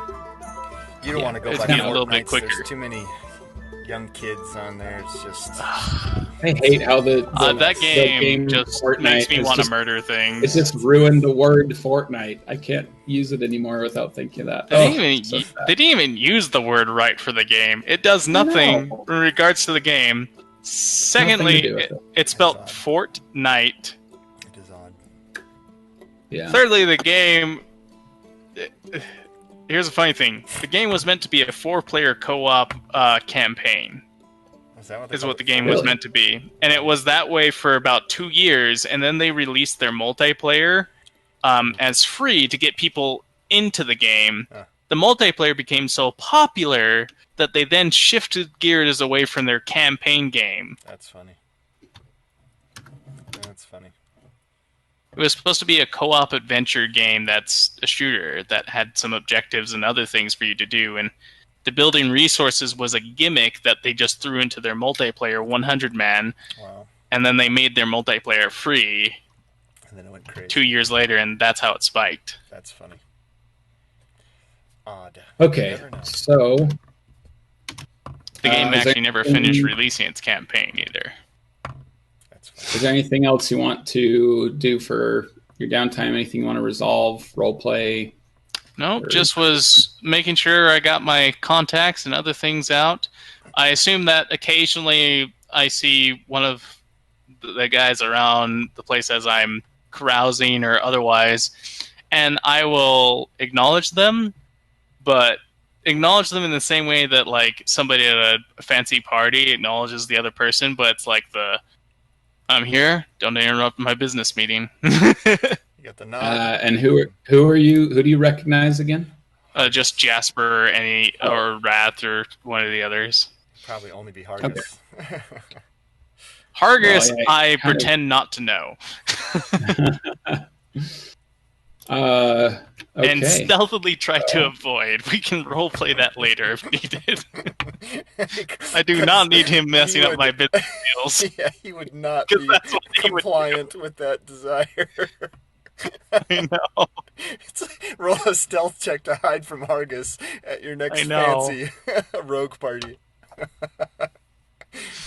Listen, I am trying to start a smuggling business on top of a legal business here. It's a lot of work. I don't need some bard messing it up for me. We can share with everybody. And so... That was a good Argus impersonation. So, Branbrek, so you have, as part of your business, you have 5 skilled hirelings who are the, bodyguards. And then you have 3 untrained hirelings who are the merchants, basically. And the skilled ones might be also just coordinators, chamberlains, that sort of thing. Yeah. And it doesn't really affect anything. Like, you don't need to know that unless you want to, generate identities for them and, talk to them and roleplay with them. But all you need to know is that 5 gold pieces a day covers all of your employees for this thing so far. So...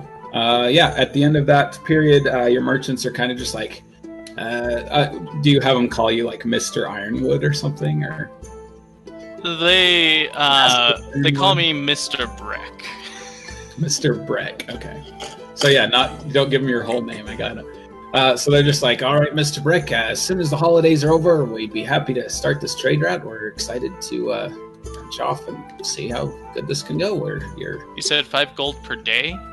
Yes, and so you've already paid for the first fortnight of 50, and then you'll kind of see how well that goes from there. You've invested that much, and then at the end of every 2 weeks or so... And if the business starts making money for itself, I don't have to worry about paying them. Yeah. Exactly. Basically, you're going to roll to see if the business covers its own expenses, if you make a profit, or if you have a deficit at the end that you need to cover to... Can I use contact points for giving me advantage or yada yada for those rolls? Yeah. One time. Or just a flat number increase? You can use the context to... You can use them for an advantage on a roll. Or, let's see. The reason why I mention that is because some of them actually have it so that it's a flat increase depending on certain things, like your level or number of days that you spent. I was thinking the contact could work more like that. Because then I could just expend contacts if I felt I really need this roll to work.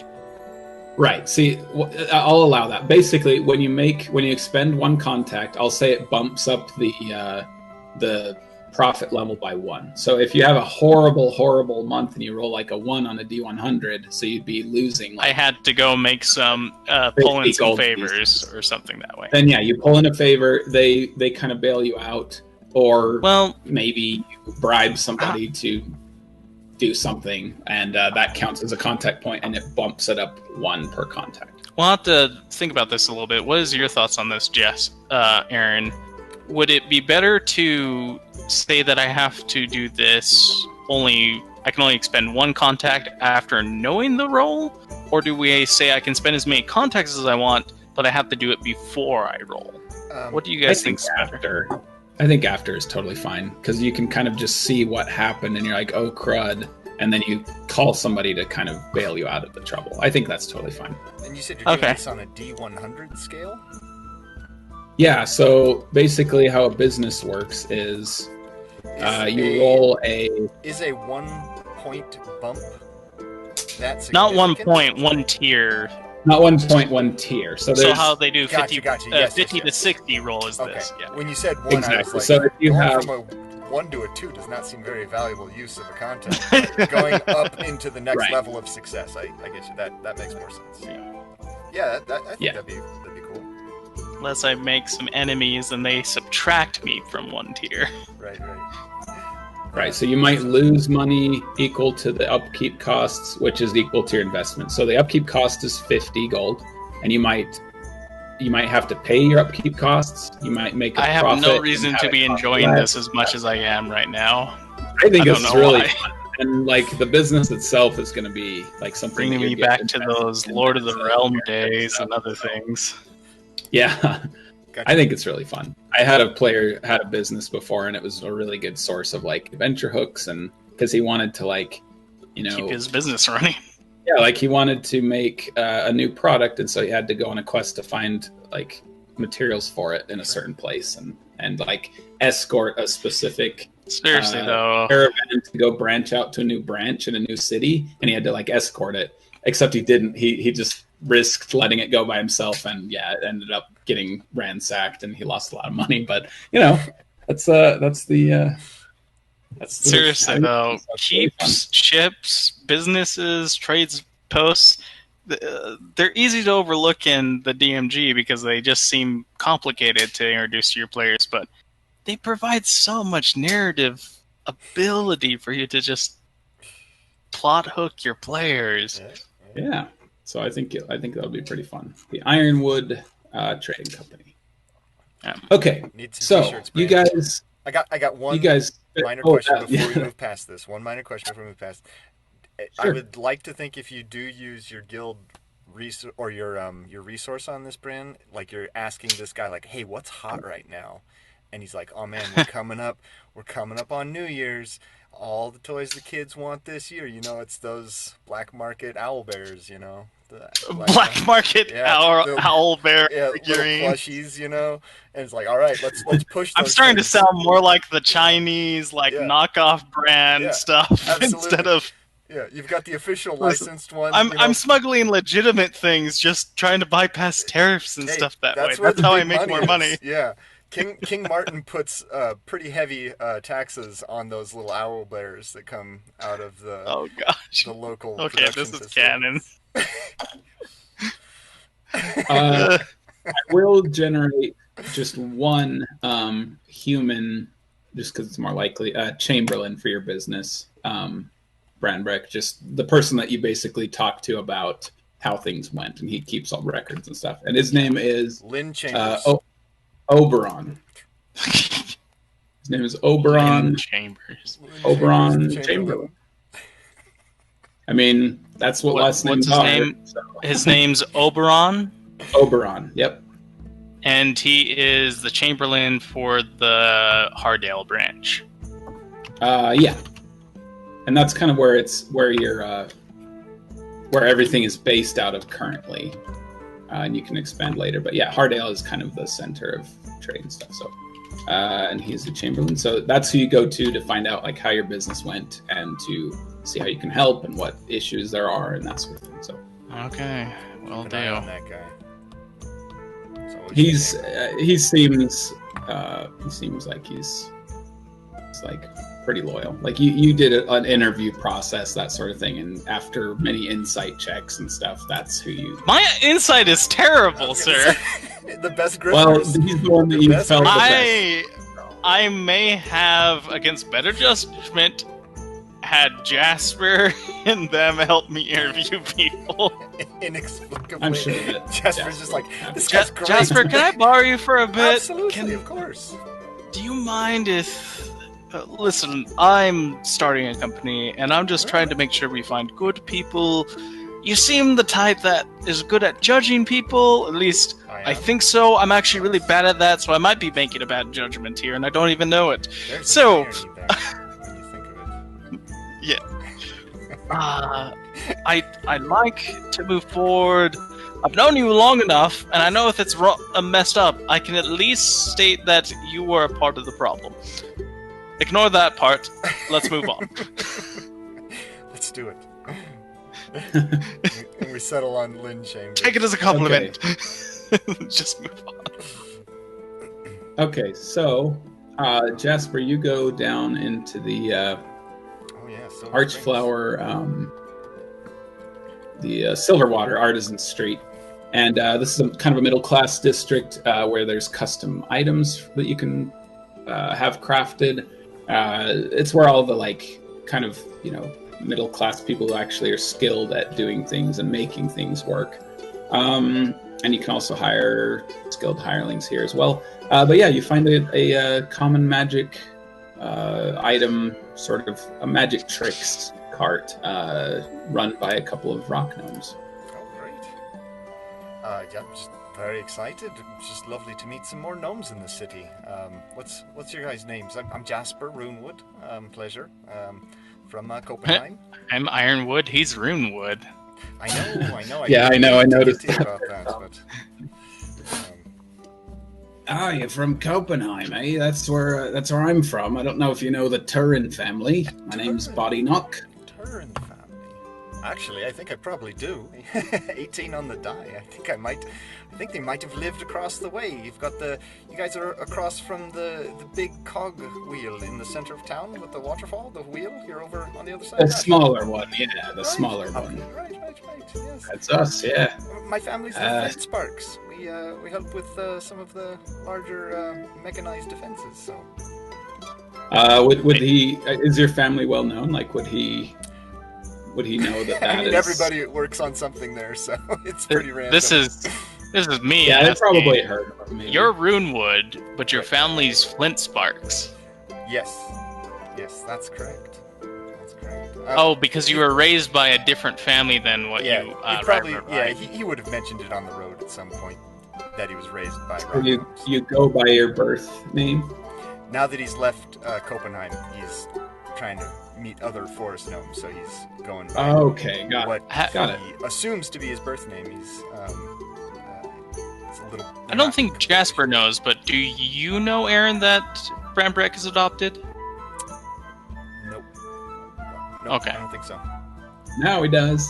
Now I do. Now he does. I couldn't remember if you knew that or not. No, I don't think I've heard that before. You've maybe alluded to it with some of the new nobility kind of thing, but it's not been kind of directly referenced, so... Okay. Yeah. I couldn't remember if I had made that reference or not. I don't think so. That's good. And they kind of talk to you in Gnomish and stuff, which is kind of... I don't know if it's a relief for you, but they seem kind of relieved to get some Gnomish out because they never get to speak it, that sort of thing. So you guys are just talking stuff. But yeah, he's just I'm a Boddynock of the Copenhagen Turens, and this is my wife Stumbleduck. And to meet you both. Beautiful names. Stumbleduck. Yeah, all the names around here are no fun to say, so it's good to Stumbleduck. They're very clumsy sort of names, right? There's no rhythm to them. I mean, John. What kind of a name is John? It's so boring. It's just a single sound John. How lame is that? John you said and that. Then all these dwarves with the Kronk and Grok and Frog and Croc names. It just like a sounds so harsh. It's just so good.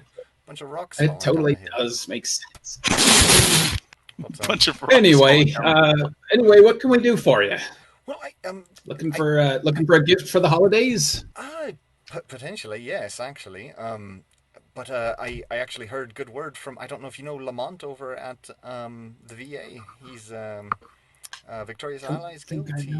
He procured one of your arcane eyes, I guess, from you. Yes, our ersatz eyes. Those are not too many people seem to know how useful an ersatz eye can be. I saw it and I immediately wanted it, and I did have some questions of is it required that I lose an eye first for that to be efficacious, or is there some sort of... Unfortunately, yes. At base enchantment, that's kind of the purpose. It replaces one that was lost or removed, and so it only works when it's embedded in your eye socket. You attune to it. Right. Our in an arcane way, and then it transmits information to your brain just like a real eyeball. Right. So yeah, unfortunately, it doesn't work. That's okay. Unless you have an actual. I was kind of worried that might be the case. Sort of connect. Yeah. All right. Yeah. Well, if you do lose an eye, we can help you there. We've got some other ones too. It kind of caught us at a bad time with the holidays and everything. We're kind of cleaned out, but I mean, would you be interested in this? Here is an ear horn of hearing. If you're deafened, you can hear out of it just fine. There's we got a couple of more of these orbs. They're pretty useful. This is an orb of time. The dwarves seem to like this because it lets you know what time it is, no matter what, whether you can't, if you can't see the sky, if you're underground, you can tell what time it is. And let's see, yeah, not much else beyond that. There's this pole of collapsing, and he holds up a pole, and it's just like kind of a foot-long rod, and he's like, not much of a pole, is it? Well, and then it goes, and it goes up to 10 feet long. And he's just like, see, that's very nice for kind of poking stuff from far away. Right. And it just compresses back into the first. Half of a 10-foot pole. I've actually just been... Yeah. I mean, because there's so much things up on really high shelves around here. It's just everywhere you go, everything's just up there. Oh, exactly. That was the thinking behind this specific thing. Right. Very, very useful for gnomes and halflings, at least. How much is that then? The pole of collapsing? Yeah, that's a pretty neat. 30k.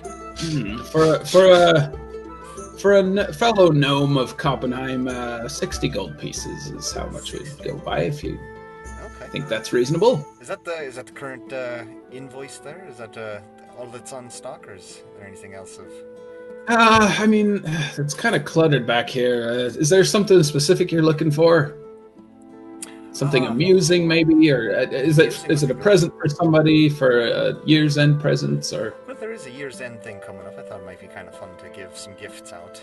I couldn't quite manage 60 gold per person, but yeah, that gets a bit steep. Yeah, mostly, for that special someone or for your parents or whatever.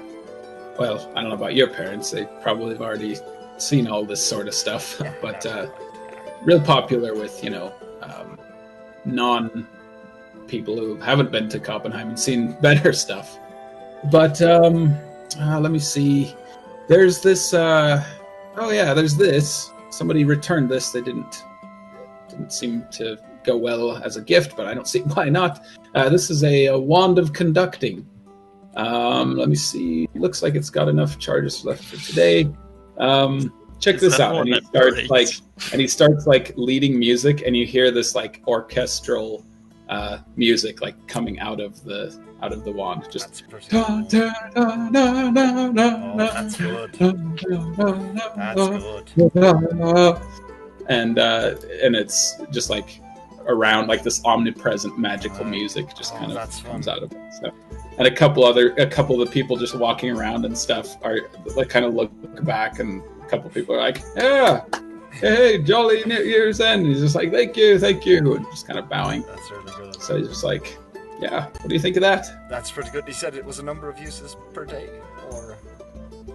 Yes, it's about three charges. If you expend them, kind of dangerous if you let it go dry on charges, but can't see you needing to use it that much anyway, so 3 charges should... What's that one going to run? This one's a little more. I usually let it go for 90 gold pieces, but I don't know. What's your budget? I'm willing to let it go a little lower for a fellow Copenhagen gnome, and it is the holidays, so what's your budget? What do you think? What if I got the telescoping rod as well as the wand, and so say for 120 package deal? Make a persuasion check with advantage. Plus 5. 15. 15? Yeah. He's like, it's the holidays. I'll let them both go for 100. How's that? That is perfection itself, sir. It has been an absolute pleasure. That'll be great fun. I've got some friends who are gonna love this. It's really great. Excellent. Well, you're from Copenhagen. You're good folk. It's good to see us fellow gnome around here in Hardale with all these tall folk, you know. And, How are Branbrek it's the feels like holidays. somebody walked over his grave. how are the folk here? Are they more or less good to gnomes? Are they good folk? Never really had much encounter with humans before. They seem all right. Met one big. Yeah, the biggest problem is them confusing us for halflings. I mean, you know, in a society with few of each, you know, they don't look at the ears, they don't see the pointy ears, they don't see the bigger noses. They think we're halflings. I don't. It's the great hairy feet. I mean, we wear shoes, so I don't really see where the exactly. Look a little farther down at our feet. We wear shoes. Obviously, we're gnomes. So really, you can't really blame them though. Have you? I mean. Their hearts can't get blood all the way up that high. It's physically impossible. I mean, they must be like. You know, I never thought of that, but no wonder they're so cranky all the time. Right? It's got to be an effort just to stand and walk around. And I mean, the weather's probably different up there all the time. Who knows? Pressure Maybe it's changes going up and down when they sit. It's just anyway. Yeah, exactly. So I try and be patient with them, but you know. Yeah, they're nice for the most part, but yeah, it does get kind of old. Say, you know, with the. What halfling village are you from? How is your halfling hole or whatever? But you know, they're nice for the most part. It's city life for you. Last question. I've been looking around for other forest gnomes. You don't happen to know of any that might be in the area, do you? Forest gnomes, huh? Oh man, I haven't seen a forest gnome like yourself for better part of a couple years. I'd say before the war ended was the last time I saw one here in Hardale. Stumbleduck and me have been in this business for a few years now, and yeah, it's been a couple of years. Not very many around here, I'd say. I imagine you'd find more up in the Elven lands. Okay. You know, it just seems like they kind of have similar beliefs with, you know, more tree father worship up there and whatnot. Right, so, right. Okay. Yeah, that's fair. But yeah, every once in a great while we see one like yourself. So, well, if you happen to catch one in the area, if you wouldn't mind sending them over to the Victorious Allies, that'd be great. Just. The Valiant Allies, the new guild. Sorry, my bad, Valiant. Oh, are you joining that guild? It's yes. Seems... Yeah, they're nice. on the up and up. So, actually, if you're interested in selling more gizmos and stuff, one of these days they might have money to be a pretty regular client. So. Oh, interesting. All right. Yeah. Do they like jokes there? Or? You know, it's hit and miss. There's a couple that are a bit on the dour side, but I think a few certainly would be in the market for a laugh now and then. I see. Oh, hey, you know, Stumbleduck. We could start marketing these things as dungeoneering items. You know, that the pole of collapsing could be used to, like, I don't know, check for traps or poke on the floor. I don't know. What do adventurers do? We could figure something out like that. What do adventurers do? And Stumbleduck is just like got some goggles on, and she's just like repairing something with a screwdriver, and she's just like, "Whatever you say, dear. I just mend them and make them. You keep just sell them however you want." And he's like, "Yeah, it's great advice, Stumbleduck. Yeah, we'll think about that. That's good news. Yeah." Well, I look forward to seeing what you guys have. To change our approach on marketing, we might be able to figure that out. So, absolutely. Yeah. Well, I can't wait to give these a go. Actually, here's one I've been working on. Check it out.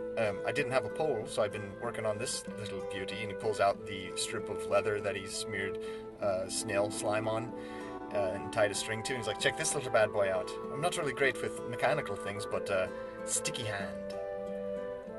A sticky hand, and Stumbleduck looks up from her work, kind of takes her goggles off, and they're like, "Oh, show us how it works." Right. Okay. He steps back about 20 feet, and he's like, "Here, put up a hand or something, a piece of paper or a little block of wood or something." He holds up his, throws it on there, and, just and pulls it back. Oh. Right.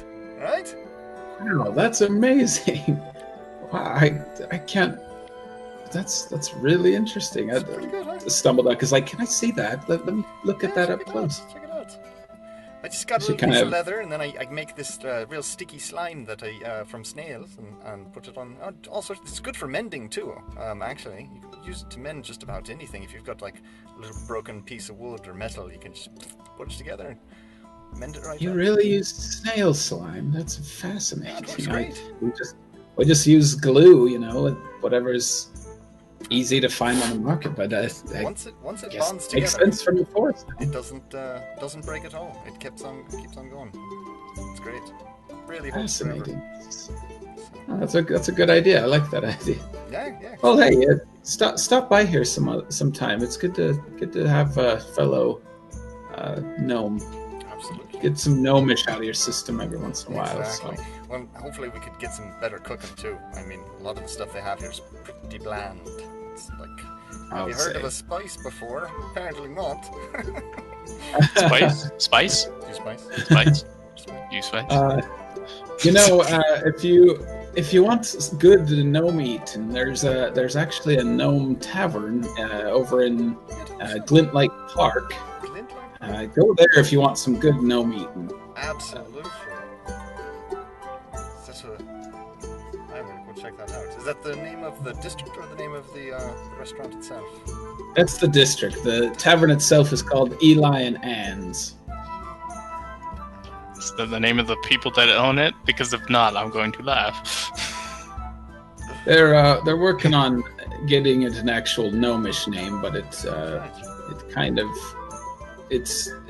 for now they're paying off the owners for now, but you go in there, go in the back, you know, through the little door in the back, you'll find a kind of the gnomes space for hanging out, meeting new people if you're interested in that sort of thing. Fantastic. Well, hey, I really appreciate that. I'm sorry, what was it? Stumbleduck and what? Stumbleduck and Boddynock. And what was their last name? Turen. Turen. All right. Well, that has been an absolute pleasure, Stumbleduck, Boddynock. It's just great to see you all. The last gnome I met out here was real grumpy, and I was afraid for a moment that something had gone awry with all the gnomes in this city here. But it's good to see there's still friendly, decent folk around. So much appreciated. Yeah, well, you can't all, can't all be good, you know. It's a big city and all. That's true. Fair enough. But I can't wait to use this. This is just going to be great, and he's gonna. Yeah, you enjoy that. Yeah. Good to meet you, Jasper. Oh, bugger! I hope to see you again. I forgot to ask, you don't have to be a mage or a wizard or something to use this thing, do you? How does that? Can I just make it? Oh no, not at all. Yeah, you just give that wand a wave and give that the command word for that pole of collapsing is just written on there. You can change it if you like, and that's all you have to do is know the command word, and it works for anybody. What's it right now? We'll say it's pop. Pop. Oh, pop's pretty good actually. I'm a poppet. That's and yeah, as it telescopes out. Yeah, he's gonna put his bow staff, longbow on his back and try and pole vault with it down the street and as he goes along. Is it an onomatopoeia command word? Oh, hey. So he can just do like the actual noise instead as well. I'm sure the gnomes would account for whatever is most fun. Yeah, definitely. Yes, it is. It's it's like 3 times your height, That's so perfect. it works pretty I'm well. gonna try and pole vault up onto a canopy or something as I run down the street. Thanks so much. Pole vault. Make an acrobatics check Thank you very much! Pop! or athletics. It's just gonna clock him in the chin. It's not terrible. 13.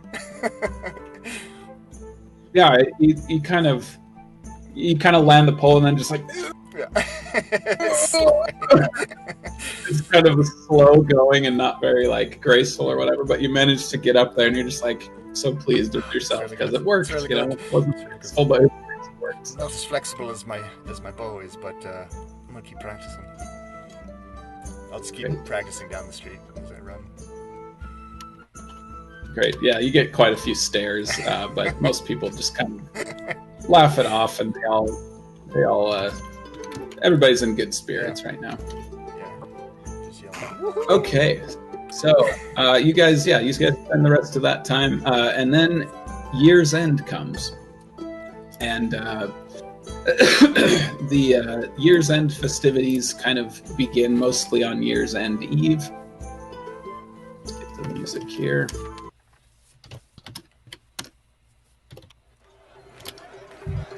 And you guys, do any of you guys have,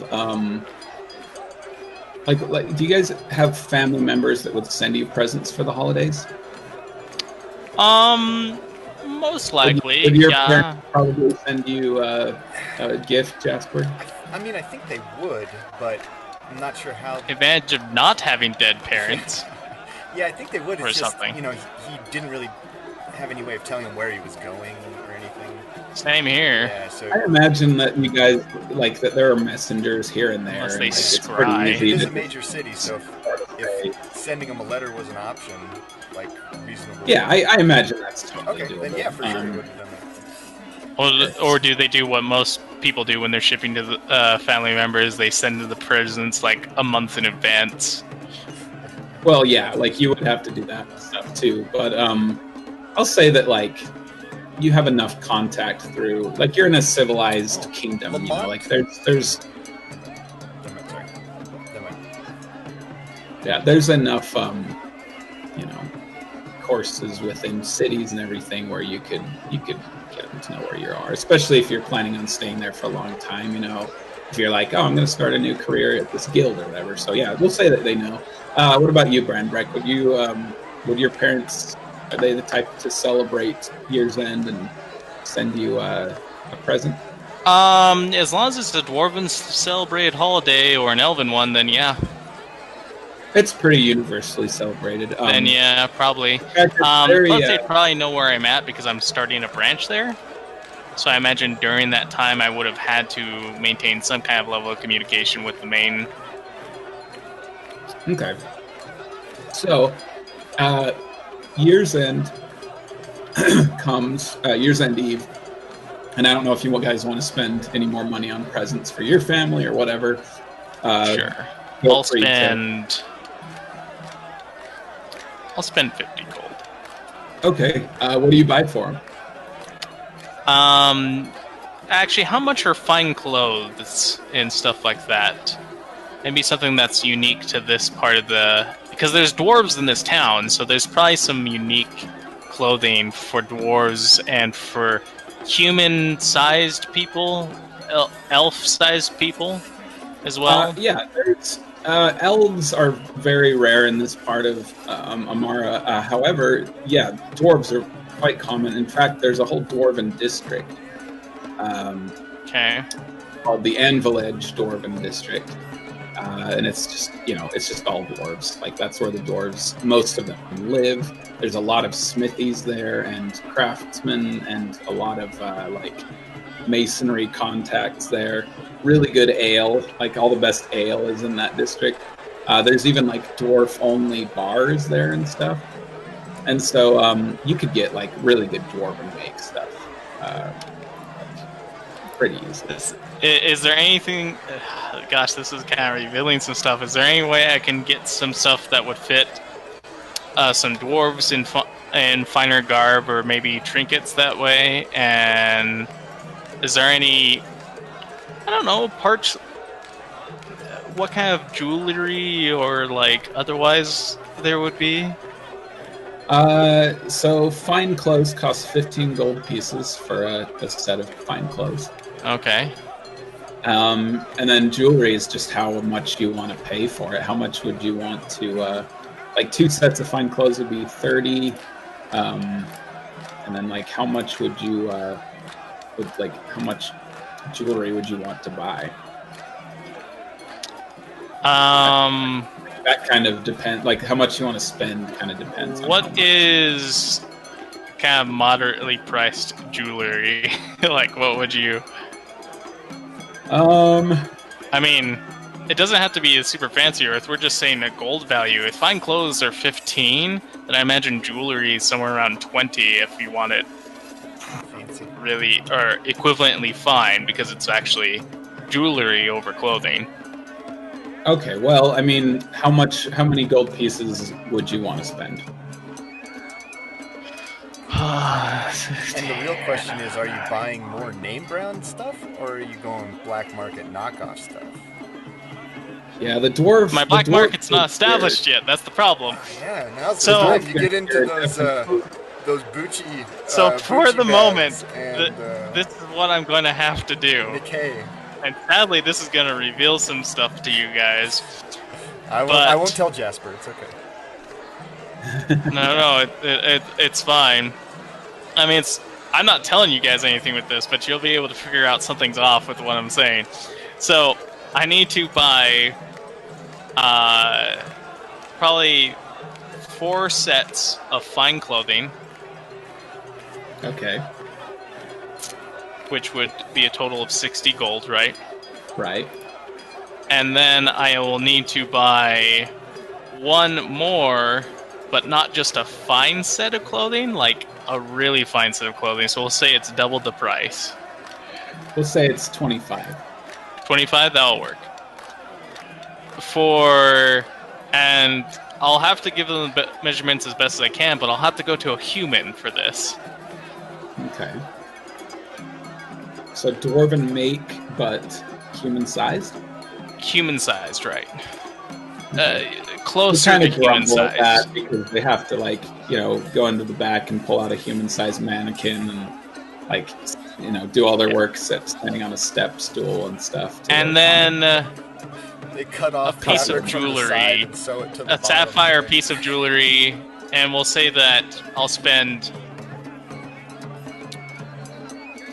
Oh, gosh, that's so much gold. If you're getting into, like, jewelry... We'll say another 25 gold for the piece of jewelry, a necklace of some kind. Okay, for a sapphire, sapphires are really expensive. And so you could get, like, a plain, like, copper necklace with the tiniest sapphire stud. Well, that's why I was wondering, is, like, how much does jewelry cost? If it's going to be that much. It depends. Like, it depends on the type of gemstone. It depends on the... Well, you're the actual DM. I'm going to let you decide those values for me. If you want jewelry without gemstones... With the 25 gemstones, preferably a sapphire. With the gemstones, it would be more than 100 gold pieces. So would that be worth it for a Christmas present, essentially? Oh, I'll be short on funds after that, but it might be... I mean, are they expecting that? Like, you haven't really gotten established as a businessman yet. Like, True. Maybe you should save your money. Like, fine clothes enough. Brands RP Like, so maybe next year's end, you'll be rolling in the dough, but... No, I'll just do the 60 and the 25 then. So, what, 85 gold? Yeah. Okay, so 3 sets of fine clothes, one of them really fine? No, 4 sets of fine clothes, one of them, right. and an extra one really fine. Okay, so 5 sets. 85 gold pieces down the drain like that, but I had to. Okay. The 3 of them are humanish size, 2 of them are dwarf size. Okay. Do you want to humanish describe is how they look or anything, or like what makes that extra fine set of clothing look better than the others or anything, or just well, I did have to describe to the client that the human-sized ones had to be something elves would like, and to make them somewhat elegant, maybe somewhat flowery, and that's why I wanted to make sure that I could get some that dwarves would like and some that elves would like. Okay.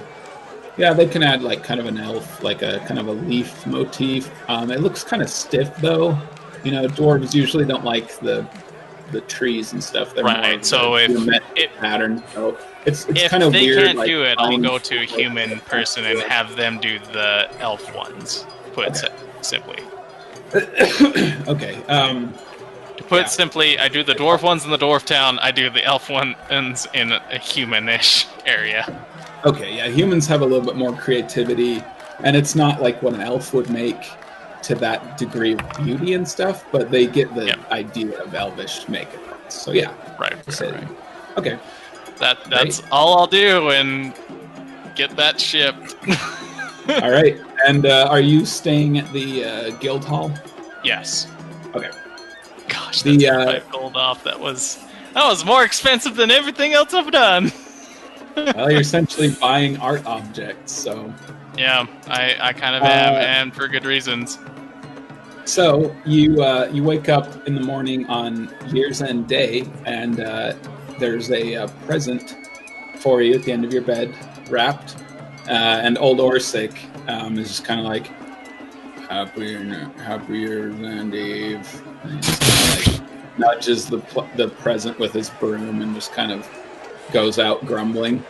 And yeah, you have a present. Do you want to open it? Me? Yeah. Sure, yeah. All right, so you open this. Yeah, you open your present, and it is a note from your parents. Okay, and it says, just them? Happy, well, I don't know because you won't tell me. But we'll say it's from whatever. It's everybody pitched in for it or something. I don't know. Yeah, whoever you want it to be from. And it is it's basically the note basically says, like, good luck on your ventures and stuff, both in the guild and in your business. Merry Year's End, and you found it there. It is a very nice looking, medieval still, obviously, business suit. Oh. And it is, it's made of, it's kind of maybe pinstriped a little bit. Got some good cufflinks on there. So it's just a really nice, like doublet with lots of, like buttons up to the neck and stuff. Just really official looking, really, really stiff uniform. It looks like you could pass yourself off as a really good businessman. And it has the Ironwood symbol embroidered on your, just kind of on the side. Okay. And it looks really nice. It's a really nice suit. Looks like it cost them a fair amount. And does it give me an advantage on persuasion checks? No, it does not. But it's really nice. I mean, you could pass off easily as like a noble. Like people wouldn't question you if you wanted. But that's my background, anyways. I know. Like it looks really, really nice. So you'll look really official in your yeah. There are also beard butter and like hair gel and other stuff in there. Yeah, sure. Like the kind of stuff that they knew that you like and stuff. Just kind of stuff like that. Also, I will say, sigh. I will say that during the course of like wearing the suit, just over the next couple of days, maybe you wear it for the day of Year's End. I don't know, but sure, begrudgingly. You get it snagged on a nail in the in the warehouse wall or something. You kind of lean against the wall without thinking about it, and you snag it on a nail, and it rips a big hole in the arm. And you're just like, oh, come on, this is my brand new suit, that sort of thing. But a couple minutes later, you look at it and you notice that the threads have knitted themselves. Oh, it's a mending suit. The suit of mending. The suit of mending.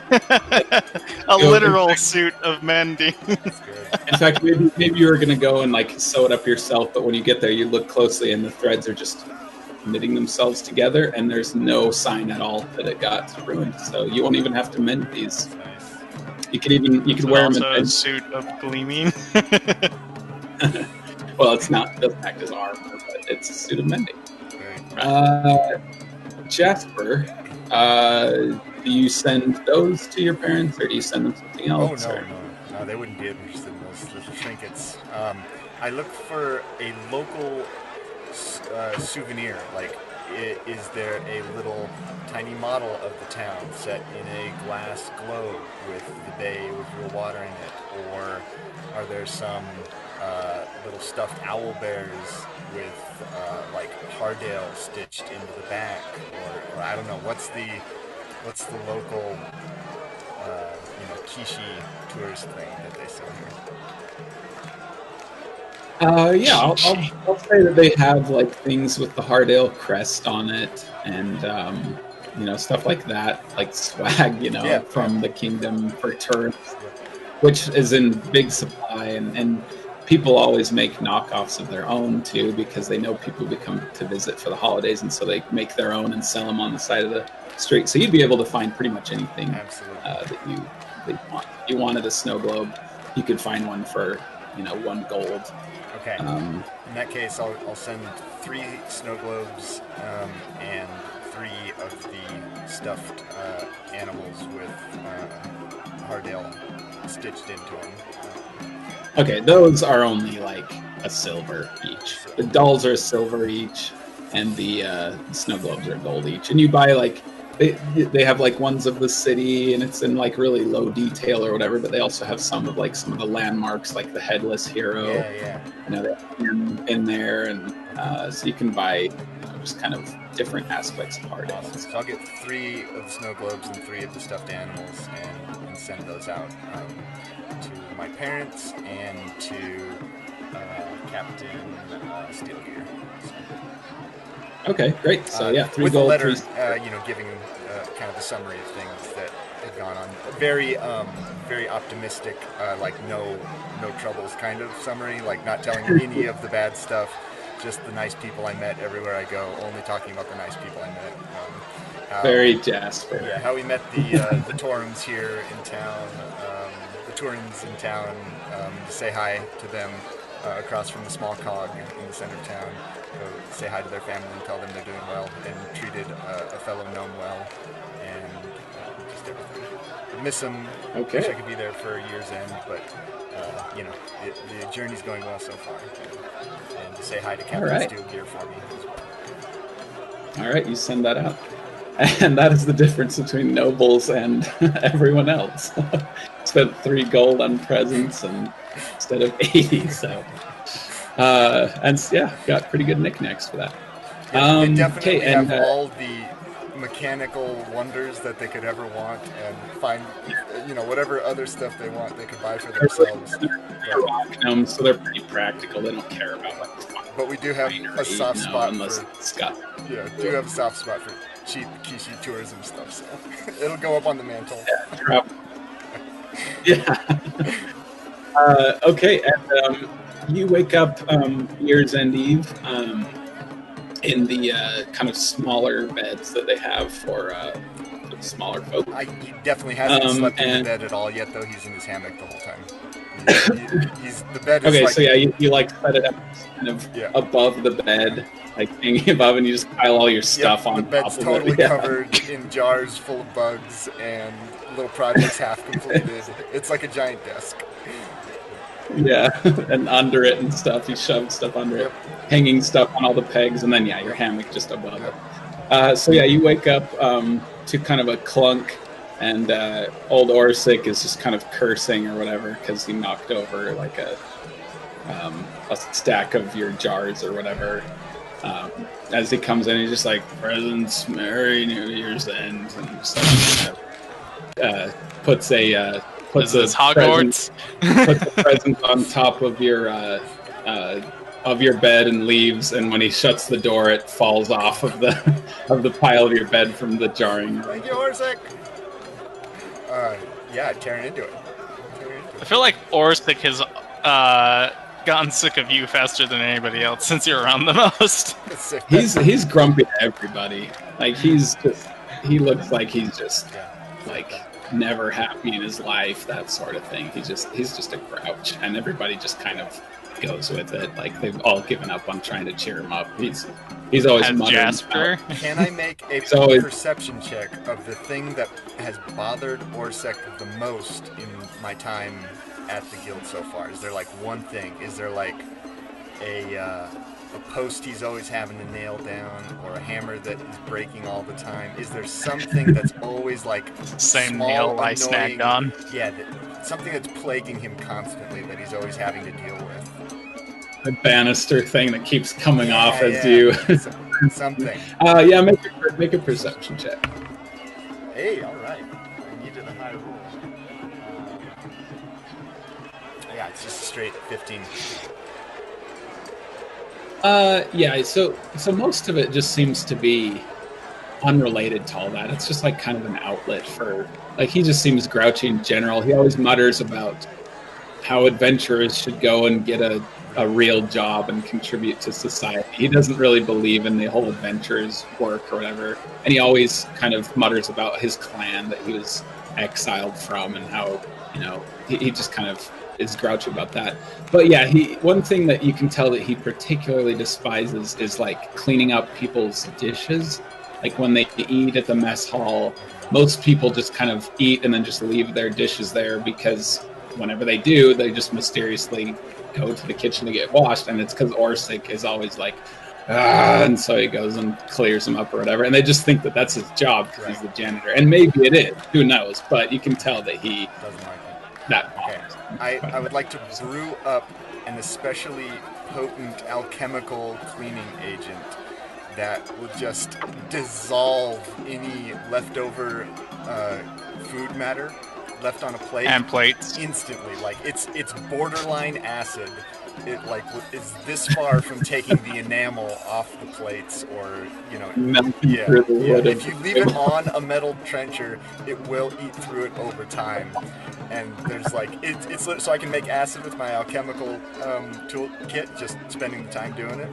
So it's going to be like just this far away from acid, and I'll put a detailed note describing that, for those hard to reach stains and scrapes, apply.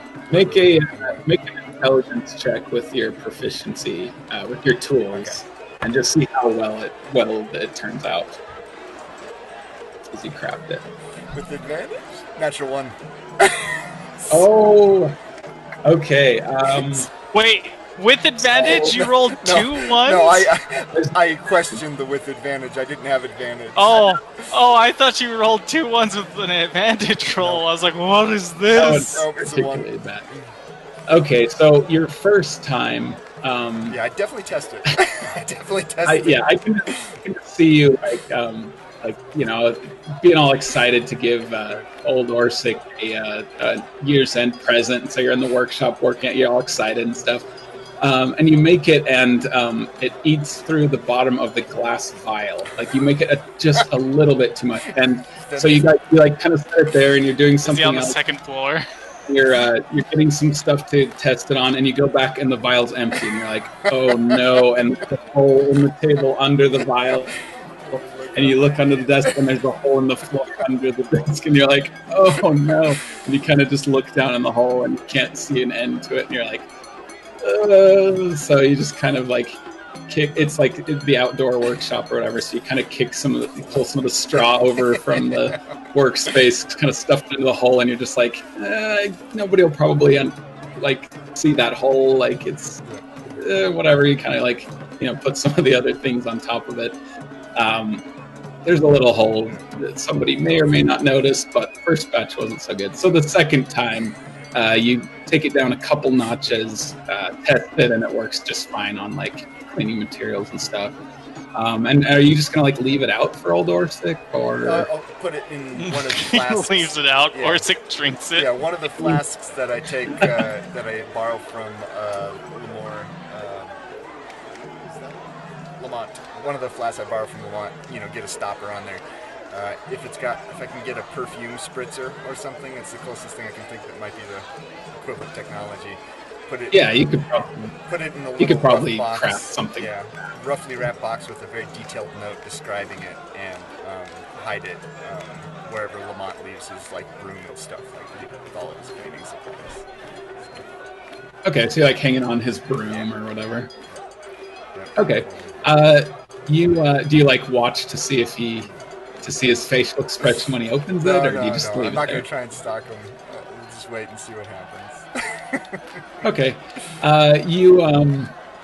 you don't see him using it for a few days until somebody has like a particularly messy meal one day. Like some guild member like gets drunk and he spills food all over the table and just kind of staggers out. Everybody's just laughing at it or whatever. Actually, it's we'll say it's one of Ryan's friends. You know, Ryan and his friends are just kind of like being way too loud, just obnoxious to everybody and stuff, but nobody really wants to tell them to stop because it's the holidays, that sort of thing. And they just make a huge mess or whatever and leave. And you see him like scrubbing the table for a long time and just kind of grumbling. And then like you go do something else. And when you come back, you see him with the cleaner and it's like, he's like, he can't help but look like impressed with it or whatever. Just, you know, it comes right off or whatever. And every time you see him after that, he's got the little vial like hanging from his belt. Tries very My hard. My question is, if he uses a rag or a towel to start cleaning with, does the rag or towel dissolve? If it's Did you account for that? I'd say it's pretty hard on rags. I'd say eventually he goes through rags, and if he doesn't wash his hands afterwards, he goes through a few layers of skin. It's definitely a cumulative sort of thing. I guess we'll find out a couple months from now. Exactly. Right now, nothing. Very detailed. When he's missing, and they're like, "Wait, where is he? Oh, he's at the doctor's getting burns on his hands fixed, cured." It's gonna get rid of those calluses that he's got, though. He's gonna be baby smooth in no time. Oh gosh. It's gonna be like shaking hands with the wet fish. Comes back 30 or 50 years younger. I just invented de-aging exfoliator. But so when as he's leaving, I just yell out, you know, "Happy Year's End!" He just kind of gives a grunt or whatever. So that that morning when you woke up, though, you open the package. Yeah, tear it open. It's a note from your parents and stuff. They say, you know, "Merry Year's End. We hope everything's well." You know, same kind of stuff that you said to them. They talk about how everybody's in good health, everything's going well. They talk about some cool inventions that they're making and stuff. And in the box is a necklace with with kind of a gear design around the outside, that sort of thing. And they said that we hope that this will help you in your new adventuring career.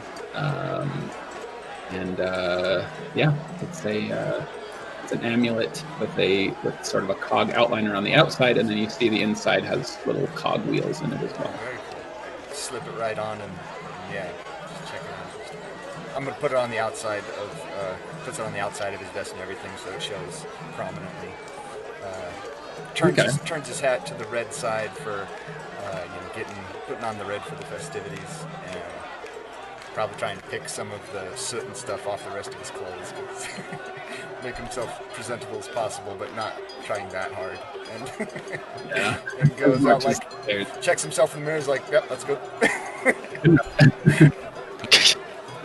The necklace, you find out eventually, is a clockwork amulet.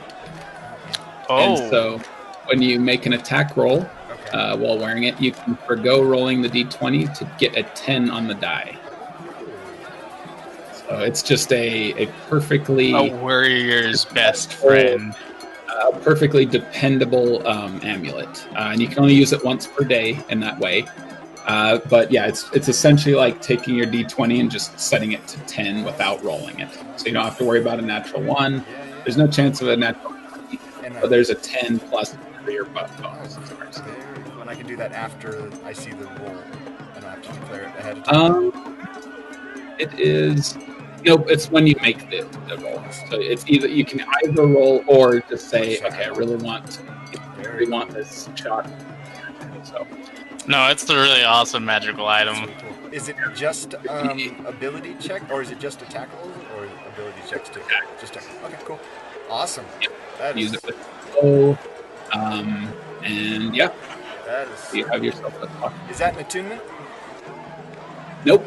As long as you're wearing it, it'll work. Man, and you can use it once per day. Yeah. Very cool. Okay. So you guys got your presents. Marcus and Ursulin will get theirs next week. I I go downstairs. Okay, and you guys go. Yeah, you guys. Do you and Branbrek go out and do the New Year's or Year's End festivities together? If I can find him. Yeah, you should be able to find me, though I wonder if you recognize me in a suit. Let's see, perception check. Oh yeah, okay. Yeah. I come walking up to you down there, and he's like, "Oh, Branbrek, looking sharp, buddy. That's a nice one." I mean, I already look pretty dapper for a dwarf. Now I look more dapper and less dwarfy. No, that's good. That's a good one. It fits you well. They got your measurements just right. Oh, they know it pretty well. That's for sure. That's great. I got. Go ahead. No, I was just gonna say I got a necklace. Pretty cool, right? Gears. My family's crazy for gears. They love them. It's Right. Odd trinket. yeah. Does it do anything, or is it just fancy looking? I probably haven't had time to attune to it yet. It's just like, no, it spins. Look, you see, look real close. You see him spin inside. Look at that. It just keeps spinning. And it makes little ticking noises as well. Yeah. Yeah. Actually, I like tried to lean in close, but it's so loud around. I'm like, no, I don't hear anything. It's a bit louder. It's a bit louder. That's great. Tor, who you've noticed that Tor has not been around very much. Like he seems to be the guy who, you know, it makes appearances, gets everybody's morale high, but he's kind of like the CEO of your company who you never see except on special occasions. You know, you're not sure what he does, that sort of thing. And he comes in and he's and you guys would know this too. So if you guys want to like participate or whatever, but he comes in and he's wearing, his face is painted blue and he has a fake beard and his hair is like powdered white. This to symbolize the legendary frost giant Vetterfall, who's like kind of the mascot of the holiday. Like there's some legend of Vetterfall and his legendary spear Isknus smiting down the legions of devils who were trying to, you know, like melt the snow of the world and that sort of thing. Demons or devils? We'll go with demons. And his beautiful frost giant daughter Solvi, and he has a giant goat pet named Hornbeard, and it's just this interesting like little folk tale that everybody celebrates and stuff. And so people throughout the day, as you guys go through the festivities, you see little kids wearing like fake beards with blue faces, just dressed up like frost giants basically.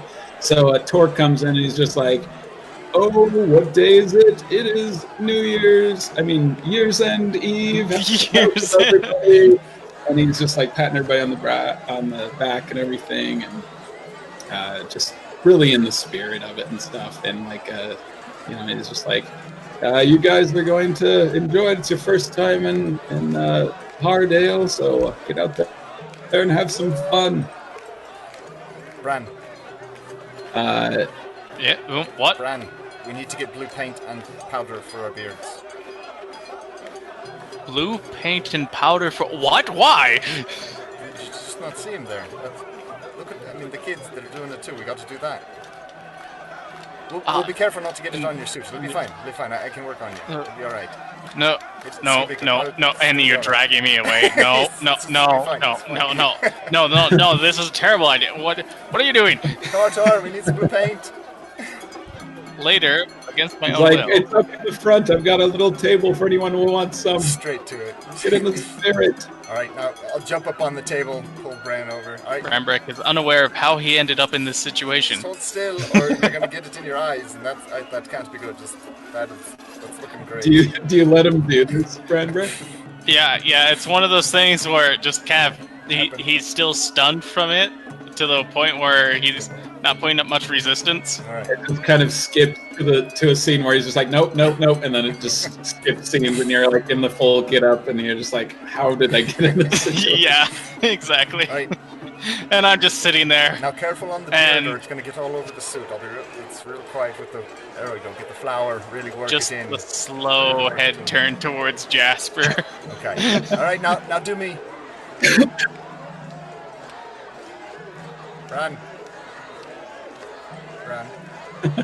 I dip it in, but I quickly look around. Is there anything that's like other dyes or other colors? Not like within here. Like this is just kind of the trophy hall where there's just some like stuff. It's like the entryway where you can kind of like. It's like a waiting room for patrons of the Adventurers Guild, that sort of thing. There's not an ink well or anything like that? There's like trophies on the walls and stuff, but yeah, I don't think there's ink. He's like, actually, wait, let me get my beard because, first. I mean, there has to be something for me to apply it to him. You could dash into Thor's office if you want. Like, he's got an ink.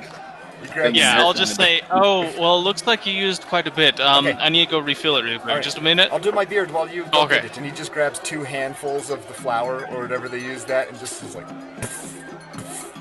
just billowing clouds of flour as he's really working it in there. And then trying to... There's a couple other... I go to the kitchen. There's a couple other guild adventurers who you're friends with, and they're there just kind of watching and laughing. And I go to the kitchen. Okay. Is there chili powder anywhere? Yeah, there's some spices. Yeah. So I get some different spices like chili powder, and then I mix it with some like, I don't know if there's any sugar. Sugar's pretty... Okay, so just the chili powder. I'll grab that, and then I'll head to the office and get some more of the powder, whatever they were using. Yeah, just say it was a little low. Okay, and then I go back, and I'm like, okay, I got it. I got more. Let me take care of this for you. And I start putting it on his face. Okay. I'm like, now don't open your eyes, right? We need to get your eyebrows. And I start putting it above his eyebrows. No, not the eyes. Not the eyes. We don't need to... Yeah, Jasper, you start smelling something spicy that he's putting on your... And then I walk away. Wait a second. Ron, there's something wrong with... He's just got his eyes closed. Ron, there's something wrong with that badge. Run! He's walking off, trying to find a sink. I imagine Tor eventually helps him out. Yeah, one of your other friends. There's a lot of people in the guild today, or at least this morning. A lot of people have already left and stuff, but we've seen people like eating breakfast and that sort of thing, and helping around and spreading cheer, that sort of thing. And so, yeah, a couple of people help you out. Half so hour you guys later, kind of go outside. Half hour later, he comes out of the kitchen with a self-applied blue makeup and repowdered beard and eyes just like beet red and glowing. Just like, all right, let's get some party. Is he like swollen? running down streaks, coming down the side. But like he reapplied some blue to get back into it. Okay. All right. Yeah. There's specks of red still. Branbrek, you feel kind of bad seeing how like intent he was on doing it anyway. Like, even though. Do I? I mean, you don't need to act on it, but you do. There's this passing feeling of like, the poor little guy is so like, he's so in the spirit of this. Like, but you can choose to just. Okay. I feel downhearted that my prank did not seem to have the desired effect. There was a different effect? What was the desired effect?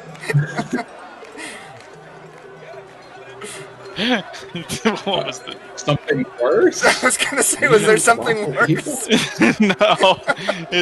No, what I mean by that is the fact that, oh man, I couldn't teach him a lesson. He's just too into it. Yeah, he couldn't discourage it. Couldn't cramp his stuff and bring him down. Yeah. No, he's blinking through it. So, so you guys go out into the streets of Hardale.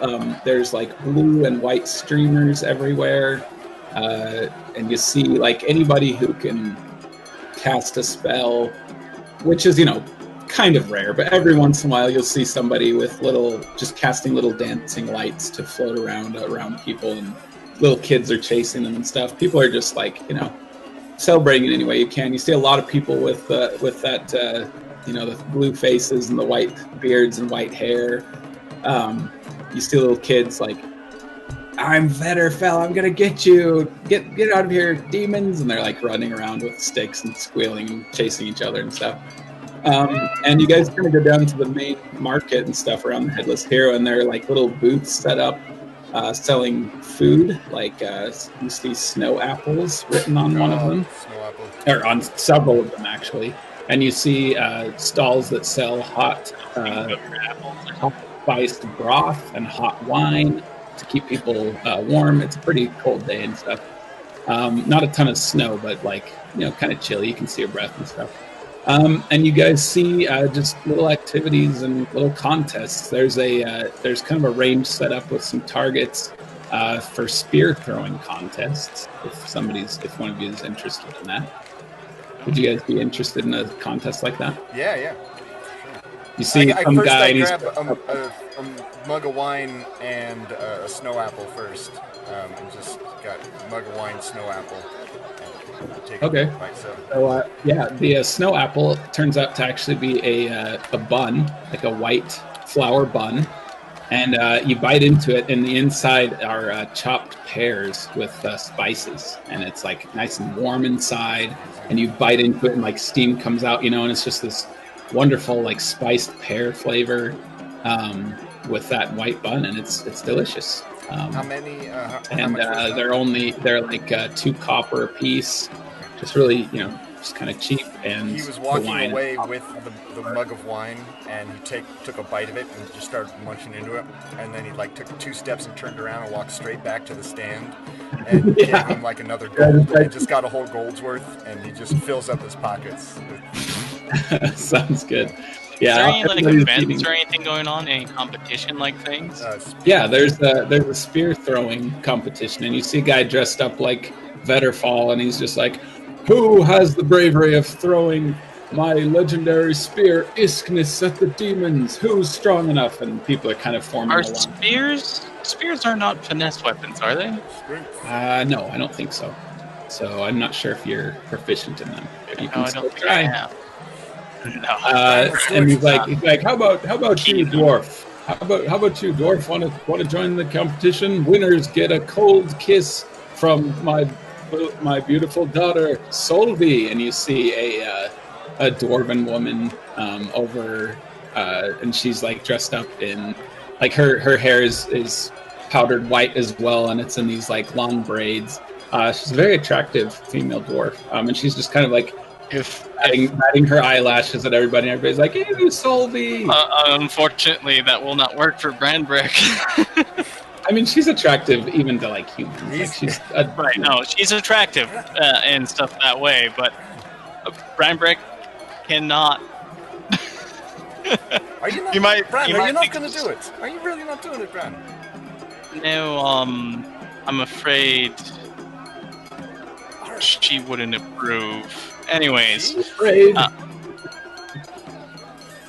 Oh, nobody. Don't worry about it. All right, well, man's got to do. And Jasper saunters up. He holds up his little arms and goes, "I have come to slay the evil beast, demon from beyond, and save you, my fair lady." Just overly dramatic. And the guy's like, "Hey, this guy's looks like he's small, but he's got a strong, big heart of courage. Let's give him a hand." And everybody claps, and a lot of people are like kind of standing by just watching, but a bunch of other people are like getting ready, and they're just like kind of stretching, getting ready for the competition. So he's like 3 at a time to see who can kill the demon the best, and he kind of goes up to this. He leads you and 2 other guys up to a range with some targets, and they're like shaped like a demon. You know, like just like an angry outline of a demon or whatever, with like a target on its face and on its stomach. And he's like, hit it on the face and you'll be hitting it on the face is harder, but it'll get you more points. Right. But if whoever gets closest to one of the targets wins. So here, you go first, my boy. And he hands it to this young, this maybe 20-year-old human boy, and he kind of looks over at the girl and smiles at her and stuff, and he picks up the spear and he throws it. I'm gonna roll for him. Natural And 20. he trips and falls flat on his face. Oh, the That was a opposite. natural one. So yeah, he's like watching her, and he's just kind of smiling or whatever. And he rears back, and his foot hits a patch of ice, and he just and everybody's like, "Oh!" And he just kind of gets up, and he's like holding his jaw, and he just like gets up and runs off, and he's like, it's okay. Oh, I'm sorry. I hope you're okay, lad. You hate to see that. You hate to see that. Yeah, okay, moving up, next you, and another boy, a man, he's a little bit older, maybe early 30s or something. He kind of flexes his muscles for the crowd, and everybody's like, hey! He picks up the spear, and he throws it as hard as he can, and that's a natural 2. Hey. He's okay with it, like he throws it, and it hits the target just kind of outside on the outer ring of it. So, like, not super, it was a bad throw. It looked like he kind of hesitated right at the wrong moment or something, showing off too much. But he did hit the target. And he's like, all right, take my spear, Isknus, young gnome, and see if you can do better than these folks. And he hands you the spear. Takes it in one hand, kind of teeters back a little bit because it's heavy, and gets centered again. He's like, the trick is you didn't eat your snow apples first. And takes a huge bite and sticks in his pocket. And then everybody's like, hey! Takes a big run at it, skipping a jump. Or make a dexterity or a strength check. Dexterity? Yeah, or strength. Okay, so that's a 10 on the die. Actually, wait a minute. Let me check. It's just strength real spear, quick. so. You're right, because it's thrown. Yeah. That's why. Okay, yeah, strength check then. Okay, so he chucks it. It's a 10 on the die, so that gets it down to a 9. Okay. Well, you could use your clockwork amulet to make it a 10. That's true, but he saw how bad those other ones were, and he's gonna let it I can do it better. Yeah. Okay, so yeah, you hit it. It's still nobody hit the target or whatever, but you hit closest to it. You hit it in just kind of like the outer ring closest to the end and stuff. And Wrath just comes up and chucks it. I'll give them like maybe 20 minutes next week if they want to participate in this retroactively. But yeah, it'd be funny to see how he does this. But anyway, so you hit it close enough. He's like, the gnome wins, and everybody cheers and stuff. And the other guy is like, find out next week. And the female dwarf comes to you, and you notice that she's had like a snowball that she's like putting on her mouth this whole time. And she comes. Oh no. She leans down, not too much because she's only probably a foot taller than you, I guess. But she kind of leans down expectantly, like waiting for you to like. How tall are you, Jasper? About I think 36 inches. Just so you're 3 feet. Just 3 foot, yeah.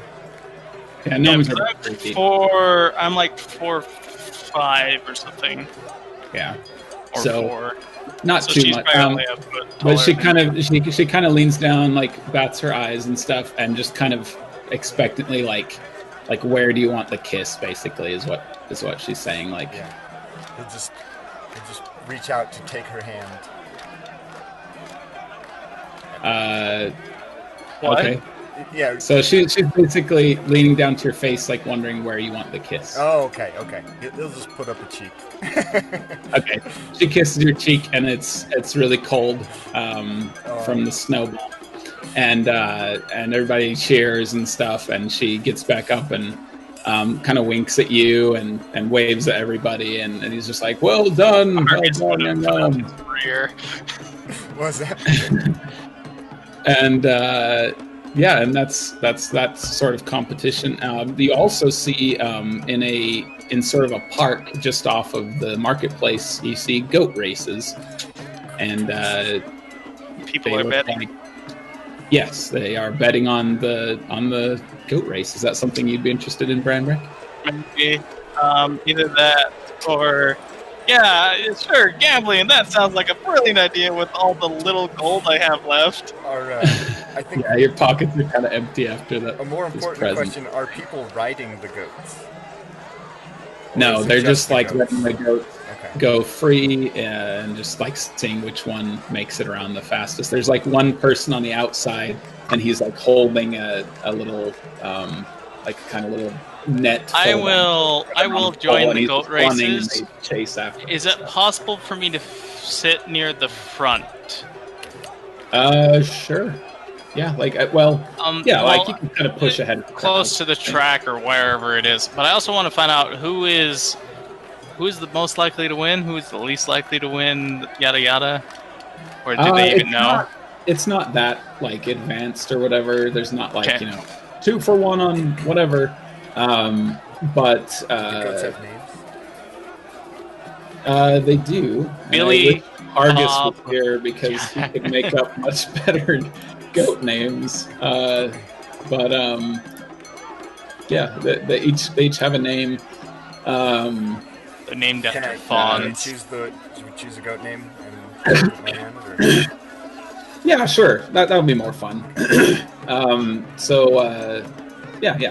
and just do that. I want to put I'll put a gold piece on Road Apple. Okay. So you're just like 1 gold for Road Apple, and like the book. Oh, 1 gold for Road Apple for you, young man. What a terrible name. Never pass up on a Road Apple, Bran. If you see a Road Apple, that's good luck. And the bookie is like a halfling guy. He's standing on like a big, couple of chairs piled onto each other. Oh, I'm doing better on gold than I thought I was. I just removed the 85. I have 100 total gold left over. 88 gold and 125 silver. I will spend. Yeah, I'll spend 15 gold as a bet on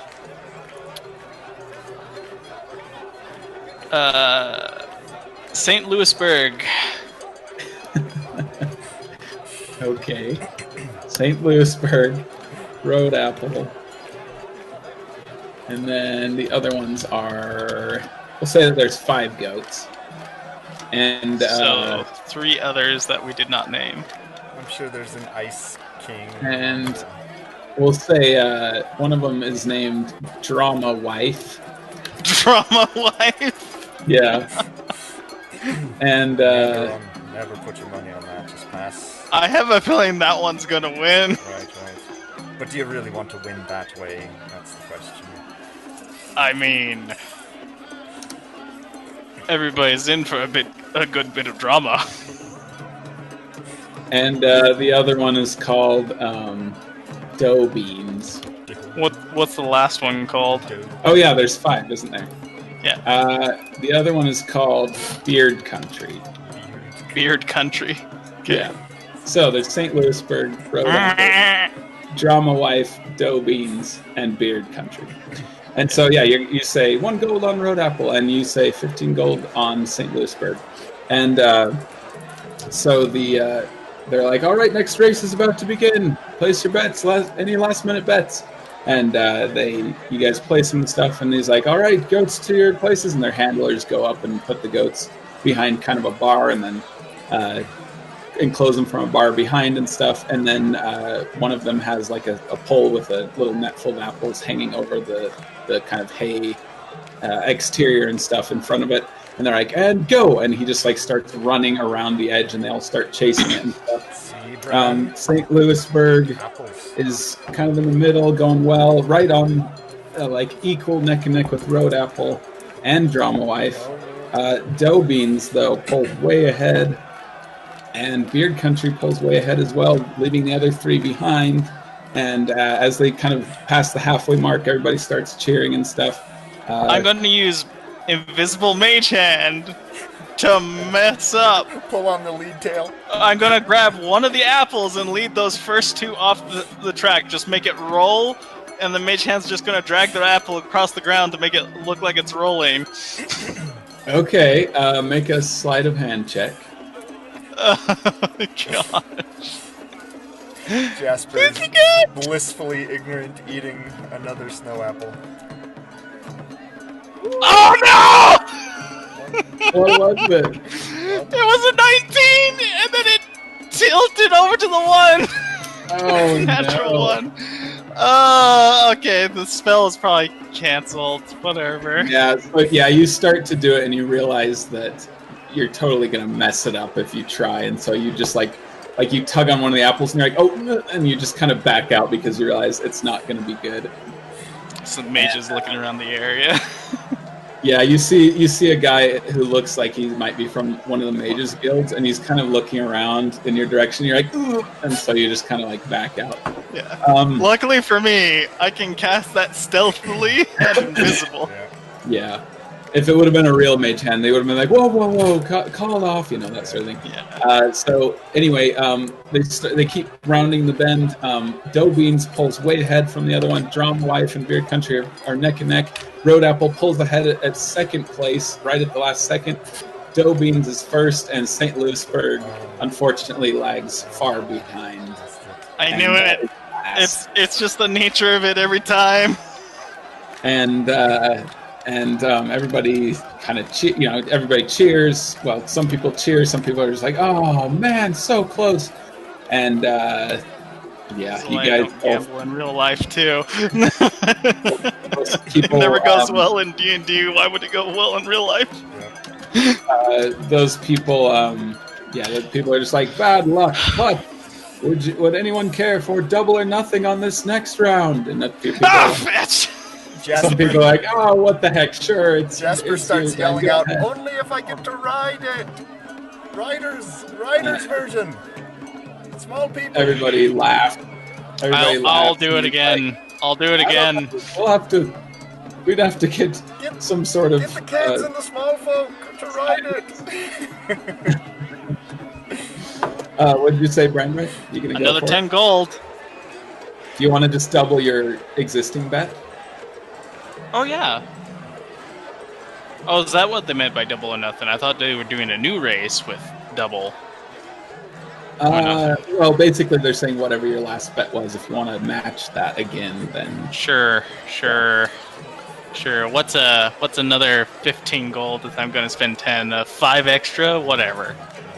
Yeah. Okay, so you matched it with 15. Do you want to do it too? You want to match it with your 1?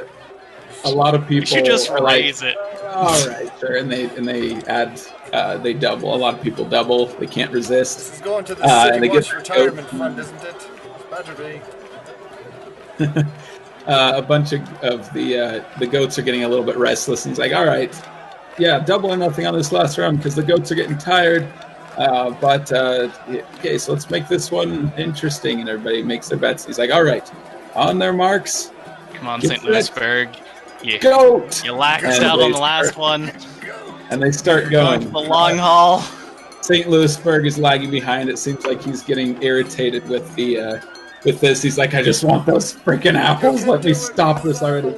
Apple is lagging behind as well, but not as much as Drama Wife. Drama Wife does not look... If I could speak to small creatures, I know what I would do. Drama Wife always comes out strong and then gets tired out, you know? I should say, are you doing the bet on the same goat? Yep. Oh, I thought that's what it was. You can change it if you want. I mean, well, we've already heard the results of some of the goats. Yeah, that's true. Okay, yeah. So you're saying go, yeah, same this one. And Beard Country pulls way ahead. Beard Country, he's a beast, that goat. So they kind of reach the halfway point. Beard Country's going pretty strong. Dough Beans pulls up murder St. Louisburg, but is lagging behind Beard Country. Drama Wife there's no way Drama Wife's gonna win. Everybody who voted for her is just like, oh, Drama Wife, come on. And Road Apple not doing too well, kind of lagging behind as well. And St. Louisburg lagging behind as well. That looks... Beard Country is the winner. Who won last time? Was it Dough Beans? I think it's Dough Beans. It was Dough Beans. Dough Beans. So yeah, Beard Country, it seems like a really young, spry goat, and he just manages to pull ahead of everyone in the last half. The whole time just... Damn it! And then everybody's just like, yeah! And he's like, all right, everybody who did voted for Beard Country, here's your winnings. And he starts handing it out. He's like, better luck next time, folks. We're doing more this afternoon if anyone's interested. And everybody just kind of claps, because most of them didn't. I used one of my contracts to eliminate all those goats. Put a hit out on a bunch of goats. Okay, if you want. I'm joking. It's not worth it. I'll make my money up later. Okay. I mean, you have a lot of contacts, so if you wanted to supply a goat feast for the guild tonight. Man, this got me thinking, I think I could ride one of those things. I mean... No more goats. I had enough with Hargus and this. They're not that big. I think I could ride one. I'm pretty sure. Just get a pony. But the ponies are huge. Have you seen those great beasts? And they're all kind of... I mean, to be frank, they're a little dumpy looking. You know? They look like a... And a goat's not? No, goats are fleet of foot, and they're very sure-footed on mountainsides. Think about that. So you could just go scampering up the rocks. Dwarves often ride giant goats. See? Yeah, giant goats. But not these little ones. So. Little stealth goats that could be. Let's go walking off to the next carnival or next fair attraction. My arms are folded, and I'm just like... Think of it. Blasted beast doesn't know how to run.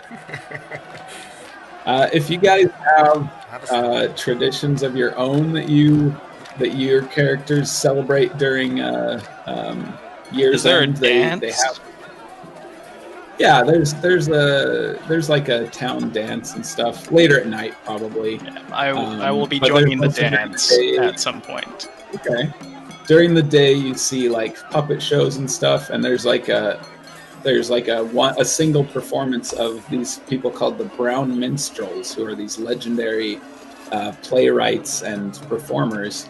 And there's like a big stage set up in town, and everybody gathers to see them because it's just a one-time performance for them. And it is. Do you guys go to see that too? You follow everybody? No.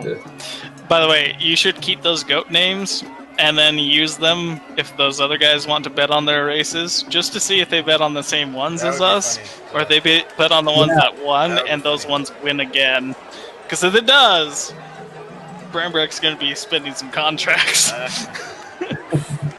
mean, Hargus would definitely want to get in on the goat races. There's no way Hargus is. That's for sure. That's why I'm saying it. Okay. Yeah, I'll make note of those.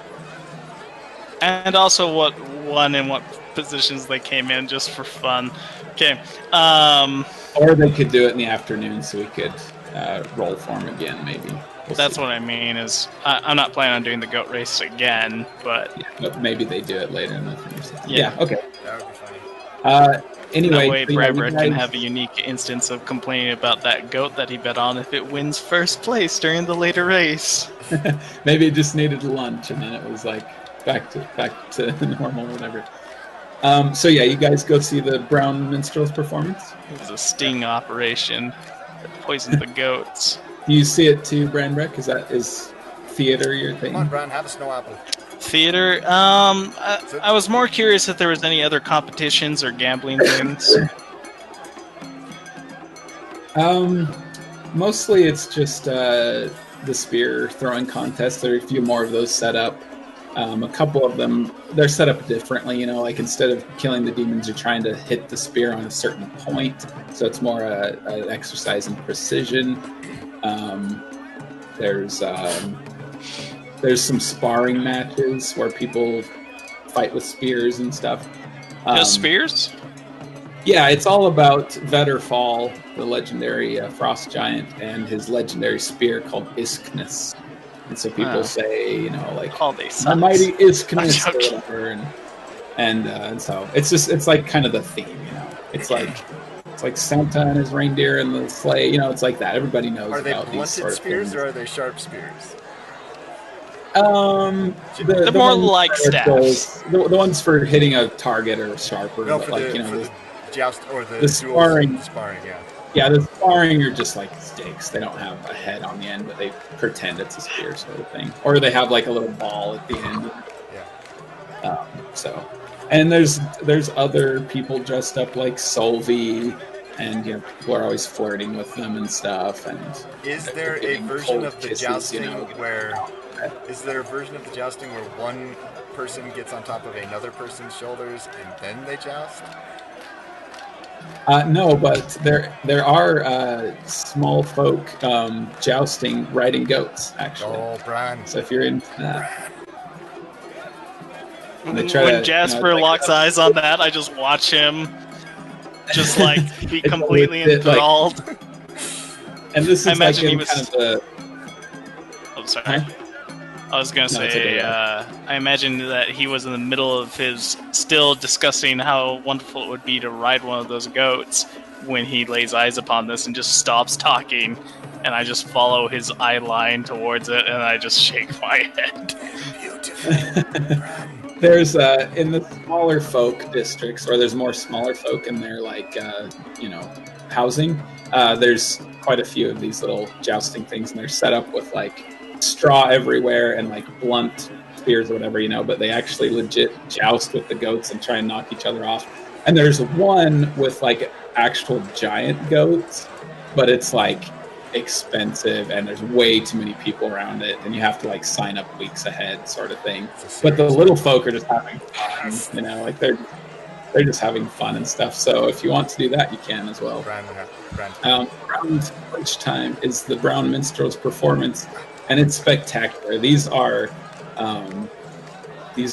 minstrels and masters of illusion magic, and they, as part of the play, that they tell the story of Vetterfall, and they use this illusion magic to make an actual frost giant appear, and everybody's like, oh my gosh, and then it disappears or whatever, and everybody's like, whoa, that was so realistic, but it looks so real, and there's effects, and they make showers of sparks and all these sorts of sensory effects and everything, and none of it is actually real, but it looks so real, and it's this amazing performance of him defeating these demons, and the actors often change their appearance too. You see one who looks like an actual demon, and people are boo, and throwing garbage at him and stuff as part of the thing. It's encouraged, but then he transforms himself later. You see the same person just change their appearance, and it's all this amazing illusion magic. And make a perception check, Jasper. 18. You notice that one of the players up there is a gnome, and they appear to not have sort of the more dusky appearance of a rock gnome. They seem to be a little bit more pale, and they could very well be a forest gnome. That's what they look like. And they just make this amazing performance. You see the giants and the legendary giant goat Hornbeard that can breathe ice, frost breath and stuff. And that aspect, people actually, they're I swear I felt the cold breath on me and stuff. And it's just an amazing performance. And everybody claps and stuff, and they kind of go behind the stage and just kind of immediately load up to in a caravan, because they have other places to go and stuff, but they were booked for this performance and managed to do it in Hardale this year. And well, if they're packing up and getting ready to go, I'll ask Bran if you wouldn't mind waiting here for a moment, or you could come with. But I think one of them might be a forest gnome. Just great to check and see. Is that all right? Go ahead. Okay, I'll be right back. Right back. And telescope my stick and try and pole vault over there to get over the crowd, over the head of the crowd between us. And trying to, So Branbrek, you kind of have a slightly lower view of the crowds than a human does, and you kind of look over at the sea of human heads, and you see a pole go over their heads as Jasper just falls up. Does it get silhouetted by the moonlight or something at some point? This is still noonday, around and stuff. So, but maybe the sunlight kind of glints behind him, and he blocks it out as he goes over it, and then try and put it over, and just shake my head. You dash behind the stage and like you run right into the leg of a half orc who's kind of got his arms folded and he's just like, "Hey, hold it there! Nobody goes back there. What are you playing at, eh?" Question. Actually, one of the players looked like a gnome, actually, and I was hoping it was someone that knew my family. Would you mind just asking if they wouldn't mind meeting another forest gnome? Nobody goes back there except the players. Don't bother them, okay? Could you just ask? You know, maybe just let them know that there's another forest gnome here. Maybe just say, hey, just wanted to let you know, and see if they're interested. Maybe they want to meet me. It's possible. Make a persuasion check. I will use my clockwork amulet on that too, and. Okay, normally it's only for attack rolls. Oh, that's right. You said it was only for attack rolls. No, you said. Let's say in this case. Sure. A flash of divine inspiration. We'll say the first time you use it can be an ability check, and this is when you figure out what it does. Like suddenly the thing starts whirring, and you realize that you're giving a perfectly balanced argument. Him by slapping him. Yeah, like not a very good argument, not a very bad argument, just perfectly logical, and that the power of that average amount comes into play from that. In that case, it's a 15. Okay, that's what you needed. He's like, "What did you roll?" I rolled a 2. Oh. Right. But yeah, he's like, "Just a minute," and he goes behind the curtain and he'll make a persuasion check for them real quick.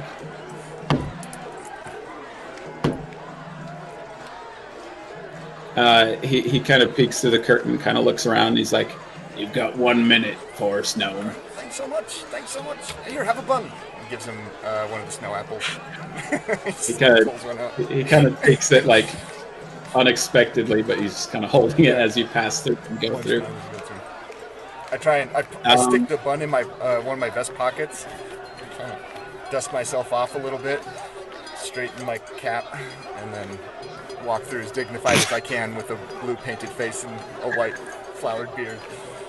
And teary red, strict eyes and slightly puffy features. Still a little bit runny mascara style. And it's starting to kind of fade anyway, just from just from time, as everybody else's. So then it makes it look worse because the blue running into the white beard at this point. But yeah, it's kind of a light blue smudge. Red specks and inflamed underside. Yeah. But everyone looks like that anyway. So I go sauntering back as dignified as I can. With my staff, that's kind of modeled after the one my biological father was purported to have carried as best as he could make it look like one of those kind of. You go back behind another set of curtains and stuff, and you see you see them packing up stuff. You see a couple of what appear to be servants and stuff that are just very efficiently packing things up and throwing them into the back of the wagon, like one of those carnival wagon type things and stuff. And you see a forest gnome girl, really bright blue eyes, very, very bright blue eyes, and she has her conical gnome cap on that she appears to have fallen over. The tape must have been losing its stickiness. That was Jasper vision. I don't know if that's just faints. Tape on it. Anyway, she. Stop it! You know what? I'll just hold it for now since we're almost done anyway. I look like I'm doing a vlog. Hey, what's up, everybody? I'm here in my basement playing D&D. Gosh, I wish I had my tape because that's the only thing. Whatever. We'll just go whatever. Okay, and so the gnome is just kind of looking at you, and it looks, she's wearing a hat just like you. Forest gnomes love their conical hats, and it looks like right after the performance was over, she put hers on because she didn't need it for the performance, but wanted to feel comfortable wearing it right after. So, and she kind of looks at you, just sort of surprised to see. Dazzling. Beautiful blue She's, eyes. Kind of.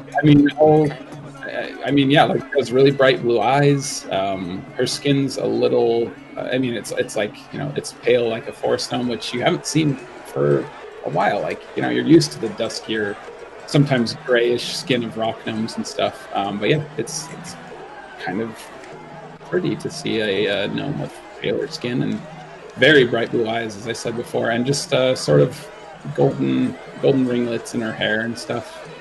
But she just kind of looks at you, just sort of surprised to see you, and she's just like, "Well, I didn't expect to see another forest gnome around here."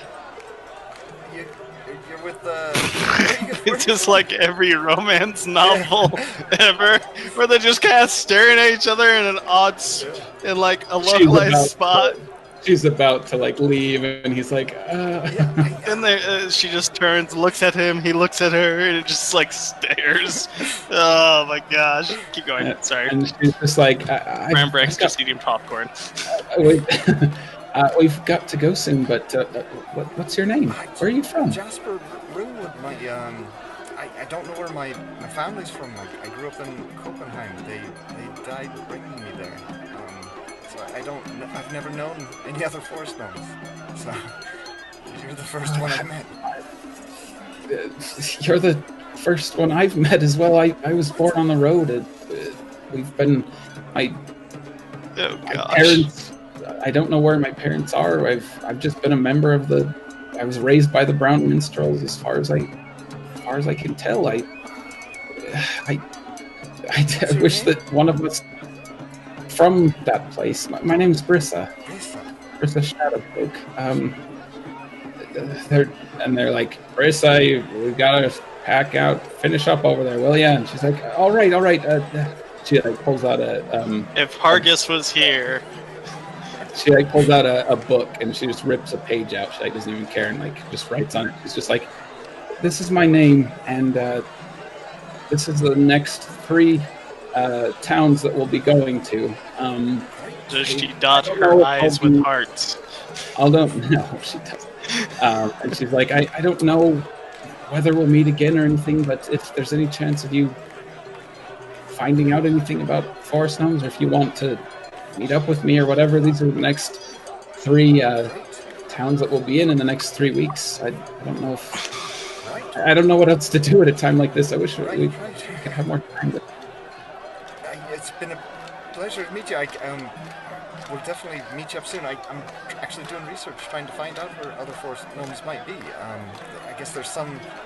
The closest thing I could find is that there might have been some once in a forest down south of here. It's Brissa, just a minute, Chen. This is important, okay? Just 1 minute. Just pack up the horses. I'll be right there. I'm just so bad at note-taking.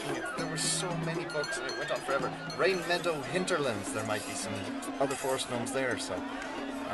Rain Meadow. I'm trying to find out more, but I'll definitely look you up. Okay, do you live here? Yes, the Valiant, or Valiant Alliance. I'm sorry. The Valiant Valiant A. Sorry, I lost. But yes, Valiant like, Alliance. Lost in your eyes. It's a venture guild. She's like, Valiant Allies, and she like scribbles it down really fast, rips the page of the book in half, and hands you the other half that has the next 3 towns on it. She's like, I'll do my best to remember to report to you if we ever get close to Rain Meadow. And send any post you're interested in there, and I mean, let's keep in touch. Brissa, we're leaving right now, and you see that everything's packed up and they're getting ready to go, and the half orc is like, all right, you, time to leave. And she's like, hopefully I'll see you again. And she hands it to you, and your hands, your little gnome hands, brush against each other for just a moment. And you grab a hold of that page, and she has the other page with your name on it and the Valiant Allies. And one of the humans behind her is like picking her up like a child. Like, you're not supposed to pick up a gnome, but he picks her up and stuff. And she's just kind of like lets it happen. And she's just like, goodbye, Jasper.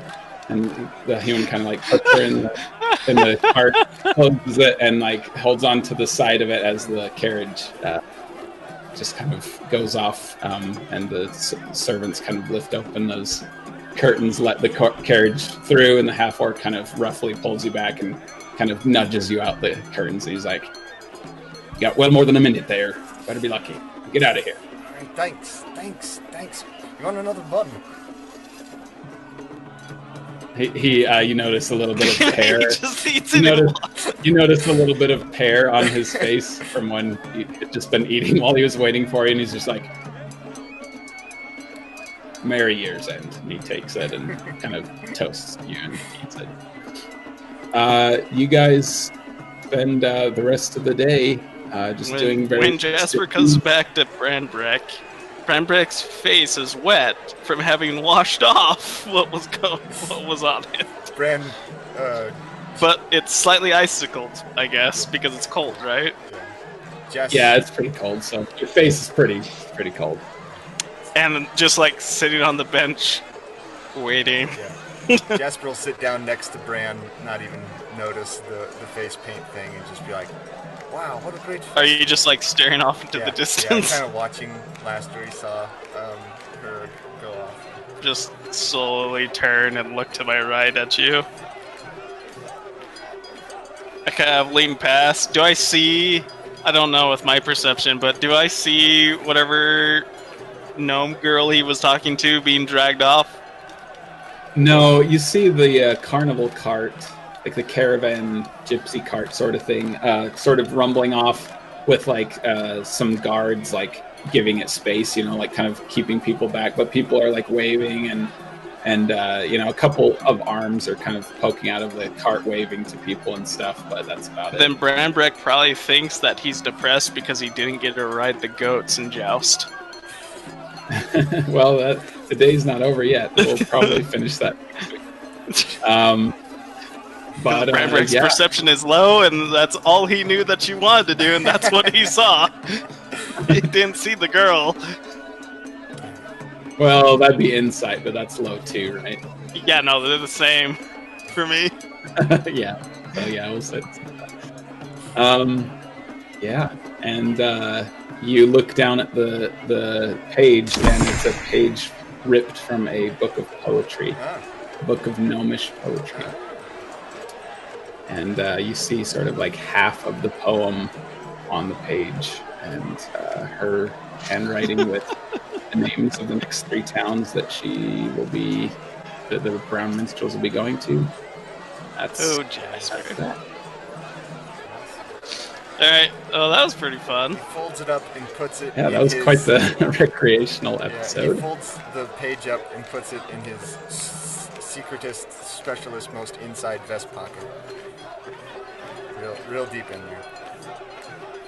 Alright. And there it stays nice and secure. We'll find out later. Alright, yeah, that's Me go make some gold.